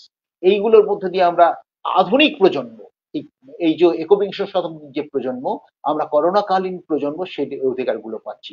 যার ফলে শুধু পড়াশোনা নয়, পড়াশোনার মধ্যে দিয়ে আমরা এই স্মার্টফোনকে ব্যবহার করতে বেশি করে শিখছি, বা ল্যাপটপ ট্যাবকে ব্যবহার করতে শিখছি, কম্পিউটারকে শিখছি, কিন্তু আমরা যে ডিজিটাল অ্যাক্সেস পাচ্ছি তার মধ্যে আমরা ফেসবুক, হোয়াটসঅ্যাপ, সোশ্যাল সাইটগুলোতে প্রবেশ করছি। এইগুলি হচ্ছে আধুনিক প্রজন্মের অধিকার, যেটাকে মোটামুটি ভাবে চতুর্থ প্রজন্মের অধিকার বলে গণ্য করা যায়। এইরকম ভাবে আমরা দেখতে পাচ্ছি যে আহ, আহ, সমাজ এগিয়ে চলেছে। সমাজ সভ্যতা এগিয়ে চলার সাথে সাথে আমরা বিজ্ঞান প্রযুক্তিবিদ্যার হাত ধরে চতুর্থ প্রজন্মের অধিকারে পৌঁছে গেছি। হয়তো আরো কিছুদিন পরে, আরো কয়েকটা বছর পরে, আরো কয়েকটা দশক পরে আমরা হয়তো পঞ্চম প্রজন্মের অধিকার, তারও পরে হয়তো ষষ্ঠ প্রজন্মের অধিকারে পৌঁছে যাব, উন্নয়নের পথ ধরে, বিজ্ঞান প্রযুক্তির উন্নয়নের পথ ধরে। এইভাবে আমরা দেখতে পাচ্ছি আমাদের সমাজে প্রজন্মের পর প্রজন্ম প্রজন্মের পর প্রজন্ম ধরে অধিকার এগিয়ে চলেছে। কিন্তু অধিকার পাওয়াটাই বড় কথা নয়, অধিকারকে সদ্ব্যবহার করাটাই খুব গুরুত্বপূর্ণ অধিকার। অধিকারকে সদ্ব্যবহার করাটা সবচেয়ে গুরুত্বপূর্ণ অধিকার। অধিকার যত বাড়ছে, অধিকারের অনাচার, অধিকারের অপব্যবহারও তত বাড়ছে। এই যে ডিজিটাল অ্যাক্সেসের কথা বলছি, এই ডিজিটাল অ্যাক্সেসের মধ্যে দিয়ে আমরা অনাচারও দেখতে পাচ্ছি। একের সৃষ্টি অন্য ব্যক্তি নিজের বলে চালিয়ে দিতে চাইছেন, একের রচনা অন্য ব্যক্তি চালিয়ে দিতে চাইছেন। এটা ডিজিটাল অ্যাক্সেসের মধ্যে দিয়ে আগেও ছিল, প্লেগিয়ারিজম আগেও ছিল, এটা এখনো চলছে। এখন এই সোশ্যাল সাইটের মধ্যে দিয়ে, ডিজিটাল অ্যাক্সেসের মধ্যে সেটা আরো প্রকাশ্য রূপ লাভ করেছে। সুতরাং আমাদের মানবাধিকার যেমন রয়েছে, সেই মানবাধিকারকে সুস্থ পথে ভোগ, সুস্থ পথে প্রয়োগ করারও কর্তব্য দায়িত্ব আমাদের আছে। এবং আমরা যদি সেই কর্তব্য দায়িত্ব পালন করতে পারি, তাহলে আমরা সত্যিই সুস্থ জীবনযাপন করতে পারবো। তাই আমাদের সত্যি সত্যি আমাদের মানবাধিকারকে যথার্থভাবে ভোগ ব্যবহার করতে হবে, মানবাধিকারকে যথার্থভাবে সংরক্ষণ করতে হবে। মানবাধিকার যাতে আমরা ভোগ করে সুস্থ মুক্ত বুদ্ধ জীবন যাপন করতে পারি, যথার্থ একটা সুস্থ সমাজ তৈরি করতে পারি, সেদিকে আমাদের লক্ষ্য রাখতেই হবে। মানবাধিকার যেমন সুস্থ মানব জীবন যাপনের অধিকার, যে অধিকার আমাদের মাথা তুলে দাঁড়াবার চেতনা দেবে, যে অধিকার আমাদের মেরুদণ্ড সোজা করে সৎ কথাতেই সৎ পথে ভাবে বলবার সুযোগ করে দেবে, সেই রকম একটা সুস্থ সমাজ তৈরি করতে হবে। রবীন্দ্রনাথ ঠাকুর হয়তো ঠিকই বলেছেন, where the mind is without fear and the head is held high, where knowledge is free, where the world hasn't been broken up into fragments by narrow domestic walls, where words come out from the depth of truth, where tireless striving stretches its arms towards perfection, where clear stream of reason hasn't lost its way into the dreary desert sand of dead habit, into that heaven of freedom we God, let my tongue travel. চিত্ত যেথা ভয় শূন্য, উচ্চ যেথা শির, জ্ঞান যেথা মুক্ত, যেথা গৃহের প্রাচীর, আপন প্রাঙ্গণ তলে দিবস সৎপরি, বসুধারে রাখে নাই খণ্ড ক্ষুদ্র করি, নিজ হস্তে নির্দয় আঘাত করি পীত, ভারতের সেই স্বর্গে কর জাগরিত। আমাদের একটা সুস্থ সমাজ যদি তৈরি করতে হয়, তাহলে মানবাধিকারকে যথার্থভাবে ব্যবহার করতে হবে। তাহলে মানবাধিকার যাতে সকলে ভোগ ব্যবহার করতে পারে, তার পথ তৈরি করতে হবে। সকলে যথার্থ মানবাধিকার ভোগ করে, মানবাধিকার ভোগের মধ্য দিয়ে সুস্থ সমাজ গড়ে তোলা, সুস্থ জীবনযাপন গড়ে তোলার ব্যবস্থা করতে হবে। সুতরাং আজকের দিনে যে মানবাধিকারের সম্প্রসারণ ঘটেছে, আজকের দিনে সারা বিশ্ব জুড়ে যে মানবাধিকারের চর্চা চলছে, সেই মানবাধিকারের জীবনযাত্রায় সকলের জীবন সুস্থ সাবলীল হোক, সকলেই সুস্থ মুক্ত জীবন যাপন করুক, সকলেই যথার্থ মানুষ হয়ে উঠুক মানবাধিকারের মধ্যে দিয়ে। আজকের আলোচনায় সেই বক্তব্য যেন আমরা ধ্বনিত প্রতিধ্বনিত করতে পারি। সকলকে আমার আন্তরিক শুভেচ্ছা জানাই। অনেক ধৈর্য ধরে আমার কথা তোমরা শুনছো বা আপনারা শুনছেন, সকলকে আমি আমার আন্তরিক কৃতজ্ঞতা জানাই। কৃতজ্ঞতা জানাই রাষ্ট্রবিজ্ঞান শিক্ষায়তনকে, তারা এই ধরনের একটা ডিজিটাল অ্যাক্সেসের মধ্যে দিয়ে যে শিক্ষার ব্যবস্থা করেছেন, এই যে চতুর্থ প্রজন্মের অধিকারকে তারা যথাযোগ্যভাবে ব্যবহার করছেন, আমি তাদের সাধুবাদ জানাই। এর সঙ্গে সঙ্গে দীপঙ্করকে, আবির্ভাবকে, এবং গৌতম কুমার শাহ, অন্যান্য যারা আছে, পূজা, বা এদের সঙ্গে যে যোদ্ধা সহযোদ্ধা রয়েছেন, তাদের সকলকে আমি আন্তরিক শুভেচ্ছা জানাই। এবং সমস্ত দর্শক শ্রোতা ছাত্র সকলকে আমি আন্তরিক শুভেচ্ছা জানাই। এবং আমি মোটামুটি ভাবে এখানেই আজকে আমার আলোচনা শেষ করছি। দীর্ঘায়িত হয়ে গেছে, বিরক্তিকর লাগছে হয়তো, কিন্তু সকলকে আমি আমার আন্তরিক কৃতজ্ঞতা শুভেচ্ছা জানাই। নমস্কার। স্যারকে ধন্যবাদ। আমরা একটা ক্লাসরুম অ্যাম্বিয়েন্স এর মতো একটা সমস্ত বক্তৃতা আমরা পেলাম। স্যার প্রথমেই যেটা বলেছেন যে আমাদের সমাজ এবং পৃথিবী, আহ, আমার যে কাজটা আর কি মূলত গোটা বক্তৃতাটাকে সাম আপ করা, সেটাই প্রতিদিন আমি করে থাকি, সেটাই আমাকে দীপঙ্কর সেই কাজেই অ্যাসাইন করেছে।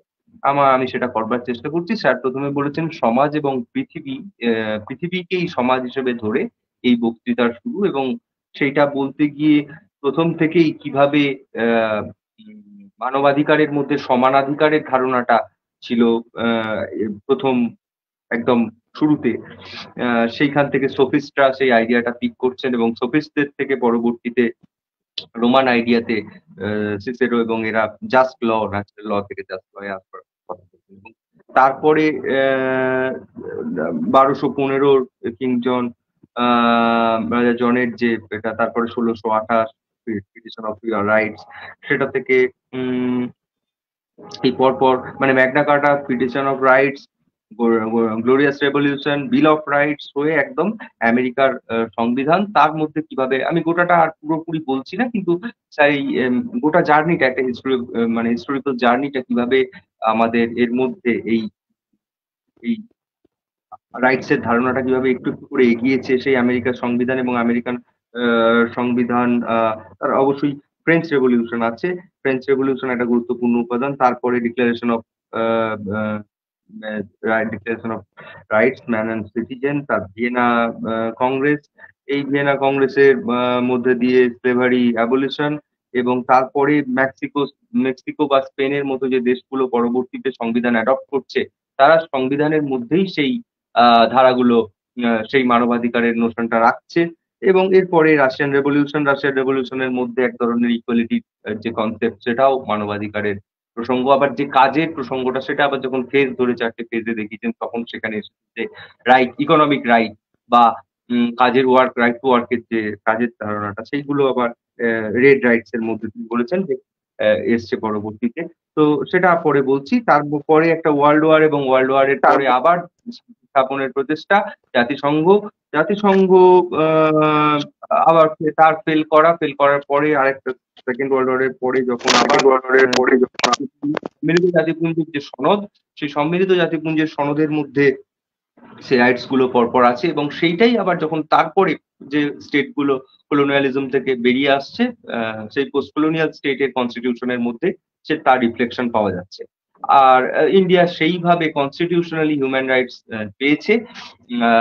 শুধু রাইটস এর আর্টিকেল গুলো নয়, স্যার কনস্টিটিউশনের প্রিয়াম্বল থেকেও ধরে দেখিয়েছেন কিভাবে সমস্ত রাইটস গুলোকে আছে, গোটা গোটা কনস্টিটিউশনে কোথায় কোথায় কিভাবে রাইটস এর ট্রান্সেন্ডেন্টাল অ্যারেঞ্জমেন্ট করে রাখা আছে, হিউম্যান রাইটস এর সমস্ত অ্যাপারেটাস, এগুলো দেখিয়েছেন। এবং তারপরে বলেছেন যে ইকুয়ালিটি বিফোর ল এবং equal protection of the law কিভাবে মানুষকে রক্ষা করে তার সঙ্গে। আর প্রত্যেকটা ধারায় বিস্তারিত স্যার বলেছেন, আমি আর বলছি না। একদম ক্লাসরুম লেকচার যে অ্যাম্বিয়েন্সে আমরা পাই, পুরো একটা সেই রকমের লেকচার হচ্ছে। সুতরাং এটা খুব একটা সাম আপ করা রিকোয়ার হয় না। এবং তারপরে finally world পার্সপেক্টিভে 4টে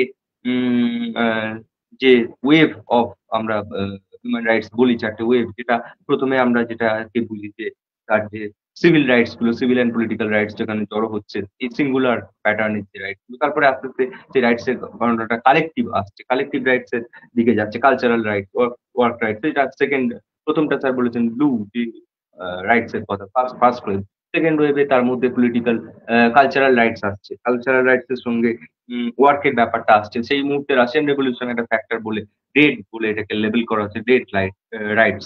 and then it comes about the nature এবং গ্রিন রাইটস, মানে পরিবেশ প্রকৃতি না বাঁচাতে পারলে পৃথিবী সার্ভাইভ করবে না। অতএব এটা একটা গ্লোবাল ডিসকোর্সের মধ্যে আসছে। তখন আর রাইটস এর ধারণাটা সিঙ্গুলার থাকছে না, সিঙ্গেল মানুষের আইন নয়, গোটা পৃথিবীর পক্ষে একটা আইন তৈরি হচ্ছে, এবং বিভিন্ন মৌ স্বাক্ষরিত হচ্ছে, বিভিন্ন জায়গায় বিভিন্ন চুক্তি স্বাক্ষরিত হচ্ছে, মানছে মানছে না সেই নিয়ে। তো কিন্তু হচ্ছে পৃথিবীর পক্ষে, পরিবেশের পক্ষে এগুলো তৈরি হচ্ছে। এবং ফোর্থ রাইট হিসেবে আমরা যেটা জানি, digital digital security, digital privacy, digital rights. হ্যাঁ, এই যে স্যার শিক্ষার কথা বললেন যে অনেকেরই যাদের স্মার্টফোন ট্যাবলেট নেই তারা এই নলেজের থেকে তারা এক ধরনের ডিপ্রাইভেশন ভোগ করছেন। তো সেইখানে দেখা গেছে যে তাদের ট্যাবলেট বা স্মার্টফোন দেওয়ার ব্যবস্থা করা হয়েছে, বা ইন্টারনেট কানেকশন নেই, তারা বাড়ি থেকে অনেকটা দূরে গিয়ে যেখানে অ্যাভেলেবল সেইখানে গিয়ে তারা ক্লাসগুলো অ্যাটেন্ড করছে। এখন এই ব্যাপারটা কাজ করছে। এই ব্যাপারটা 4th জেনারেশন এবং 5th জেনারেশন যদি হাই-টেক, হ্যাঁ?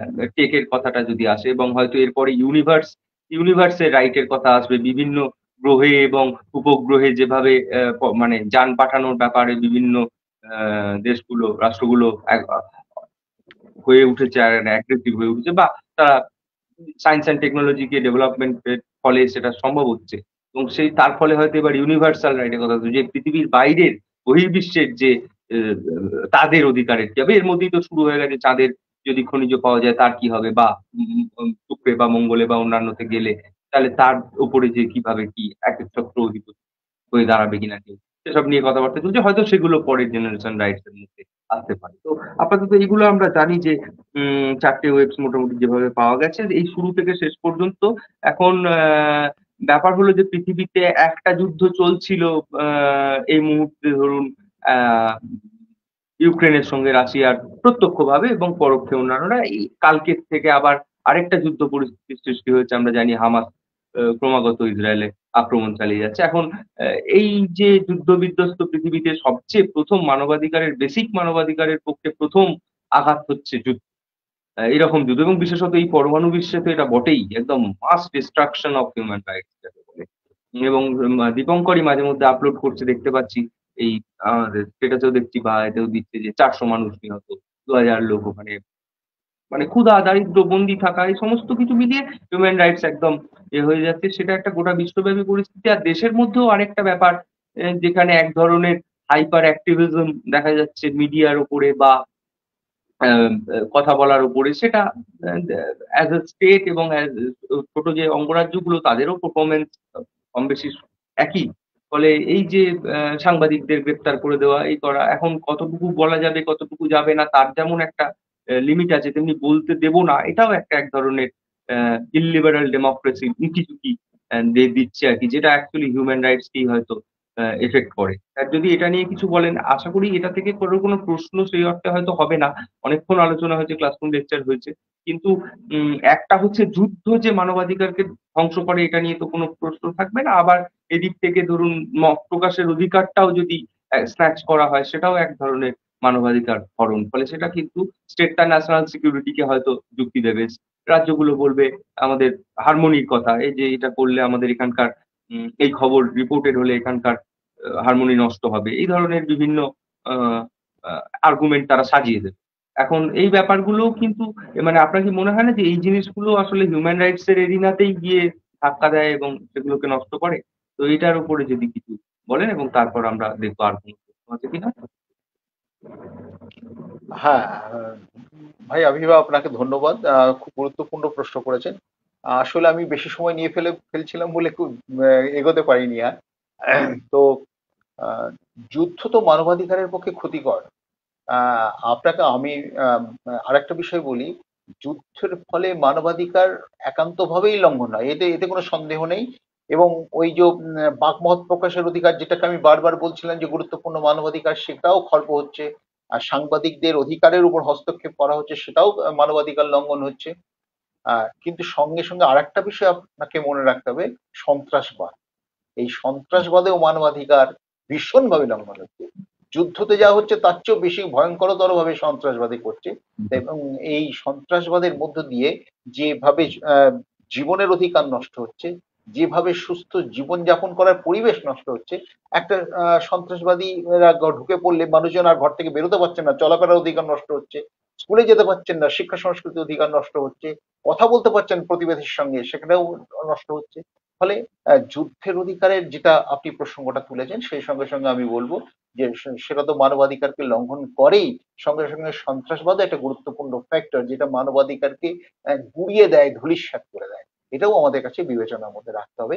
পরবর্তীতে যদি কোনো আপনারা আলোচনার ব্যবস্থা করেন, তাহলে সন্ত্রাসবাদ এবং মানবাধিকার নিয়ে এই বিষয় এবং অ্যান্টি টেরোরিস্ট যে অ্যাক্টিভিটিস বা অ্যান্টি টেরোরিজম, তার সঙ্গে মানবাধিকারের কি সম্পর্ক বা সম্পর্ক নেই, সেই বিষয়ে আমরা আর একটা পরে একটা বিস্তারিত আলোচনার প্রোগ্রাম করতে পারি।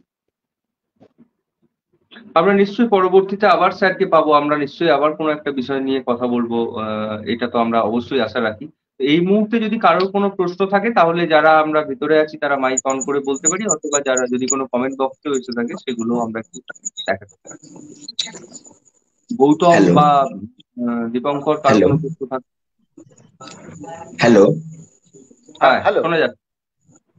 হ্যাঁ, থ্যাংক ইউ স্যার। স্যার, একটা প্রশ্ন আছে আমার, কি এটা যে এখন ইউনিফর্ম সিভিল কোড নিয়ে কথা বলা হচ্ছে, সেটা কি কোনোভাবে হিউম্যান রাইটস ভায়োলেট করবে নাকি, যদি এটা ইমপ্লিমেন্ট করা যায় uniform civil code? Uniform civil code এটা একটু বিতর্কিত বিষয়, আমি তবু বলি। সেটা হচ্ছে যে ইউনিফর্ম সিভিল কোড হলে আহ, উম, ধরো কোনো কোনো ধর্মের ক্ষেত্রে যে নিয়ম কানুন গুলো আছে সেগুলো তখন থাকবে না, তখন সব ধর্মের মানুষের জন্য একটা সিভিল কোড তৈরি হবে। ফলে কারো কারো কাছে বা কোনো কোনো ধর্মের মানুষের কাছে তাদের অধিকার লঙ্ঘিত বা ক্ষুণ্ণ হচ্ছে বলে মনে হতে পারে। যেমন ধর, কথার কথা, যদি এমন একটা বিধান থাকে তুমি একটির বেশি বিবাহ করতে পারবে না, তাহলে কোনো ধর্মে যদি বলে তুমি একাধিক বিবাহ করতে পারবে এবং সেটা ধর্মশাস্ত্র সম্মত, তাহলে সেই ব্যক্তির কাছে সেটা বিপজ্জনক বা ক্ষতিকর বলে মনে হবে, তার কাছে অধিকার ক্ষুণ্ণ হয়েছে বলে হবে। কিন্তু আমরা যদি ওই যে ফ্রেটার্নিটির কথা বলি, সৌভ্রাতৃত্বের কথা বলি, দেশ জুড়ে ইকুয়ালিটির কথা বলি, সেদিক থেকে কিন্তু ইউনিফর্ম সিভিল কোড কিন্তু দেশের মধ্যে সমতা বিধানের ক্ষেত্রে একটা পদক্ষেপ হিসেবে আমরা ধরতে পারবো। Thank you sir. স্যার আমার কমেন্টে একটি কোনো প্রশ্ন। প্রশ্ন? হ্যাঁ, হ্যাঁ। হ্যাঁ, বলো পূজা, বলো বলো। হ্যাঁ স্যার। স্যার, আপনি যেরকম বললেন যে মানবাধিকারের ক্ষেত্রে যে লিগ্যাল যে সাপোর্টের কথা বলেছেন আপনি, যে ভারতীয় সংবিধান আমাদের মানবাধিকার রক্ষায় যেভাবে সাহায্য করেছে, কিন্তু স্যার আমরা দেখতে পাই যে যখন সংবিধান প্রবর্তিত হয় তারপর থেকেই পার্লামেন্টারি সুপ্রিমেসির একটা ব্যাপার খুব মাথাচাড়া দিয়ে উঠেছিল, এবং যার জন্য জুডিশিয়াল অ্যাক্টিভিজমের ধারণাটার উদ্ভব ঘটেছিল। এবং আলটিমেটলি এটা বুঝতে পারা গিয়েছিল যে পার্লামেন্ট বা স্টেট আমাদের মানবাধিকারের যে বিষয়টা সেটা কোথাও গিয়ে ভায়োলেট করছে। তো সেটার সঙ্গে স্যার কিভাবে ডিল করা উচিত? হুম। পূজা, তুমি একটা অসম্ভব ভালো প্রশ্ন করেছো, যেটা আমি এড়িয়ে গিয়েছি শুধু সময়ের দিকে, কারণ আমি দেখছিলাম যে আমি 1.5 ঘন্টার কাছাকাছি চলে যাচ্ছি, তোমাদের ধৈর্য নষ্ট হতে পারে। পূজার প্রশ্নটা খুব গুরুত্বপূর্ণ। ভারতবর্ষে মানবাধিকার রক্ষার ক্ষেত্রে আদালতের একটা গুরুত্বপূর্ণ ভূমিকা রয়েছে। ও পার্টিকুলারলি জুডিশিয়াল অ্যাক্টিভিজমের কথাটা বলেছে, সেটাই আসল কথা। ভারতবর্ষের সুপ্রিম কোর্ট একটা অনন্য সাধারণ ভূমিকা পালন করে চলেছে মানবাধিকার রক্ষার ক্ষেত্রে, এবং পার্লামেন্টের সুপ্রিম্যাসিকে খর্ব করে দিয়ে পার্লামেন্টের গুরুত্বকে কেটে ফেলে ভারতবর্ষের সুপ্রিম কোর্ট বা বিচার ব্যবস্থায় এগিয়ে চলেছে। সেটা কিরকম না, আমরা শাহবানু মামলায় দেখেছি যে আহ, ভারতবর্ষের সুপ্রিম কোর্ট শাহবানুকে বিবাহ বিচ্ছিন্না শাহবানুকে খোরপোশের অধিকার পাইয়ে দিয়েছেন, খোরপোশ পাইয়ে দিয়েছেন। কি না, একটা মুসলিম সমাজে 3 তালাক প্রথা আছে। সেই 3 তালাক, স্বামী যদি তার স্ত্রীকে 3 বার উচ্চারণের সাথে তালাক তালাক তালাক বলেন, তাহলে তা বিচ্ছিন্ন হয়ে যায়। আমাদের যেমন আইনগতভাবে ডিভোর্স নিতে হয়, সেটা সেক্ষেত্রে আর নিতে হচ্ছে না, সেটা সেদের পারিবারিক স্তরে বিচ্ছিন্ন হয়ে যাচ্ছে। এইবার স্বামী হয়তো রাগত বা রাগের বশে বা কোনো কারণে 3 তালাক বলে বিচ্ছিন্ন করে দিলেন স্ত্রীকে। সেই স্ত্রী 4টি সন্তান নিয়ে বাপের বাড়িতে উঠতে পারছে না, বাবা খাওয়াবেন কি? মামার বাড়িতে যেতে পারছেন না, মামা কি করে খাওয়াবেন? কাকার বাড়িতে যেতে পারছেন না, কাকা জায়গা দেবেন না, তাহলে তার কি অবস্থা দাঁড়াবে? এই যে পরিস্থিতি, এই পরিস্থিতিকে হাতের মধ্যে নিয়েছেন সুপ্রিম কোর্ট এবং বলেছেন বিবাহ বিচ্ছিন্না মুসলিম মহিলাকে নাকি খোরপোশ দিতে হবে। শুধু তাই নয়, সুপ্রিম কোর্ট আরো রায় দিয়েছেন এই 3 তালাক প্রথা হচ্ছে বেআইনি, অসাংবিধানিক এবং অন্যায্য। এই 3 পার্টিকুলার শব্দ, বেআইনি, অন্যায্য এবং অসাংবিধানিক। এই এর মধ্য দিয়ে সুপ্রিম কোর্ট আমরা দেখতে পাচ্ছি যে মানবাধিকার রক্ষার ক্ষেত্রে একটা গুরুত্বপূর্ণ পদক্ষেপ নিচ্ছেন। আর একটা উদাহরণ দিই, তা না হলে জিনিসটা পরিষ্কার করা যাবে না। কেরালার শবরীমালা মন্দির, সেখানকার দেবতা আয়াপ্পা, তিনি চিরকুমার। তাই সেখানে 10 থেকে 50 বছর বয়স্কা নারী প্রবেশ করতে পারেন না। তার কারণ, আমার অপরাধ নেবেন না কেউ, 10 থেকে 50 বছর বয়স্কা নারী হচ্ছেন ঋতুমতী নারী। ওই ঋতুমতী নারীর প্রবেশ দেখলে সেই চিরকুমার দেবতা একবার চিত্ত চাঞ্চল্য মনোবৈকল্য ঘটতে পারে, তাই 10 থেকে 50 বছরের নারী সেখানে প্রবেশ করতে পারবেন না। সুপ্রিম কোর্ট রায় দিলেন 1 থেকে 9 বছরের নারী যদি প্রবেশ করতে পারে, 51 থেকে যদি 100 বছরের নারী প্রবেশ করতে পারে, তাহলে 10 থেকে 50 বছরের নারী সব নারী প্রবেশ করতে পারে। সুপ্রিম কোর্ট এইভাবে যুগান্তকারী রায় দিয়েছেন এবং তার মধ্যে দিয়ে হয়তো আমরা বলছি জুডিশিয়াল অ্যাক্টিভিজম, তার মধ্যে হয়তো একটা শ্লেষ বা নিন্দার ভাষ্য রয়েছে, কিন্তু তার মধ্যেও আমি বলবো ভারতবর্ষের সুপ্রিম কোর্ট তার অ্যাক্টিভিজম, অতি সক্রিয়তা বা সক্রিয়তার মধ্য দিয়ে মানবাধিকারকে সুরক্ষিত করতে চাইছে। শুধু তাই নয়, আপনারা সাম্প্রতিককালে আমার অপরাধ নেবেন না, সাম্প্রতিককালে হাইকোর্ট কি রায় দিচ্ছেন, সরকারের আইনসভার যথেচ্ছ কাজের উপর যথেষ্ট নিয়ন্ত্রণ আরোপ করে নাস্তানাবুদ করছেন এবং সরকারের রায়ের বিরুদ্ধে গিয়ে রায়ের ঘোষণা করছেন। এই যে আমাদের কলকাতা হাইকোর্টের যে সাম্প্রতিককালের রায়, সেই ওই যে পূজা যে প্রশ্ন তুলেছে, পার্লামেন্ট বা লেজিসলেটিভ অ্যাসেম্বলি বা বিধানসভার ক্ষমতাকে খর্ব করে দিয়ে নিজের ক্ষমতা নিজেকে প্রতিষ্ঠিত করছে, নিজেকে প্রতিষ্ঠিত করছে না, মানুষের অধিকারকে প্রতিষ্ঠিত করছে।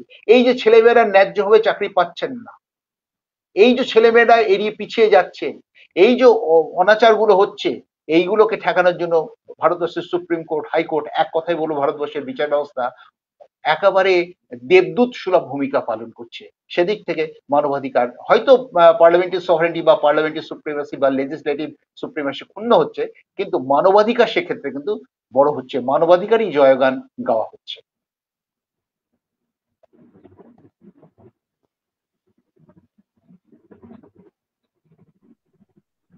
Thank you sir. ওকে, স্যারকে ধন্যবাদ। আমরা প্রায় 1.25 ঘন্টা এই আলোচনায় রইলাম এবং আমরা আশা করব যে আমরা স্যারকে আবার আগামী দিনে পাবো। যেহেতু প্রায় এটা একটা ক্লাসরুম লেকচার ফরম্যাটে হলো বক্তৃতা, আমার মনে হয় না খুব বেশি এটাতে আর কোনো ক্ল্যারিফিকেশন বা কিছু কেউ চাইবে, কেননা অত্যন্ত ডিটেলে আলোচনা। ফলে আমার মনে হয় না যে আর এর মধ্যে কোনো কনফিউশন বা কিছু থাকবে। আমাদের নিশ্চয়ই কমেন্ট বক্সে তেমন কোনো কনফিউশন বা প্রশ্ন বা কিছু তেমন আসেনি, জটিলতা সৃষ্টি হয়নি, খুবই ওপেন এন্ডেড আলোচনা হয়েছে। তো আমরা কোনো প্রশ্ন কি আছে দীপঙ্কর?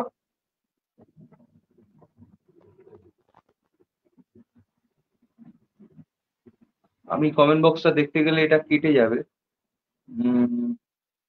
ইয়ে এই, একটু দেখ গৌতম যদি একবার চেক করে কমেন্ট বক্সটা।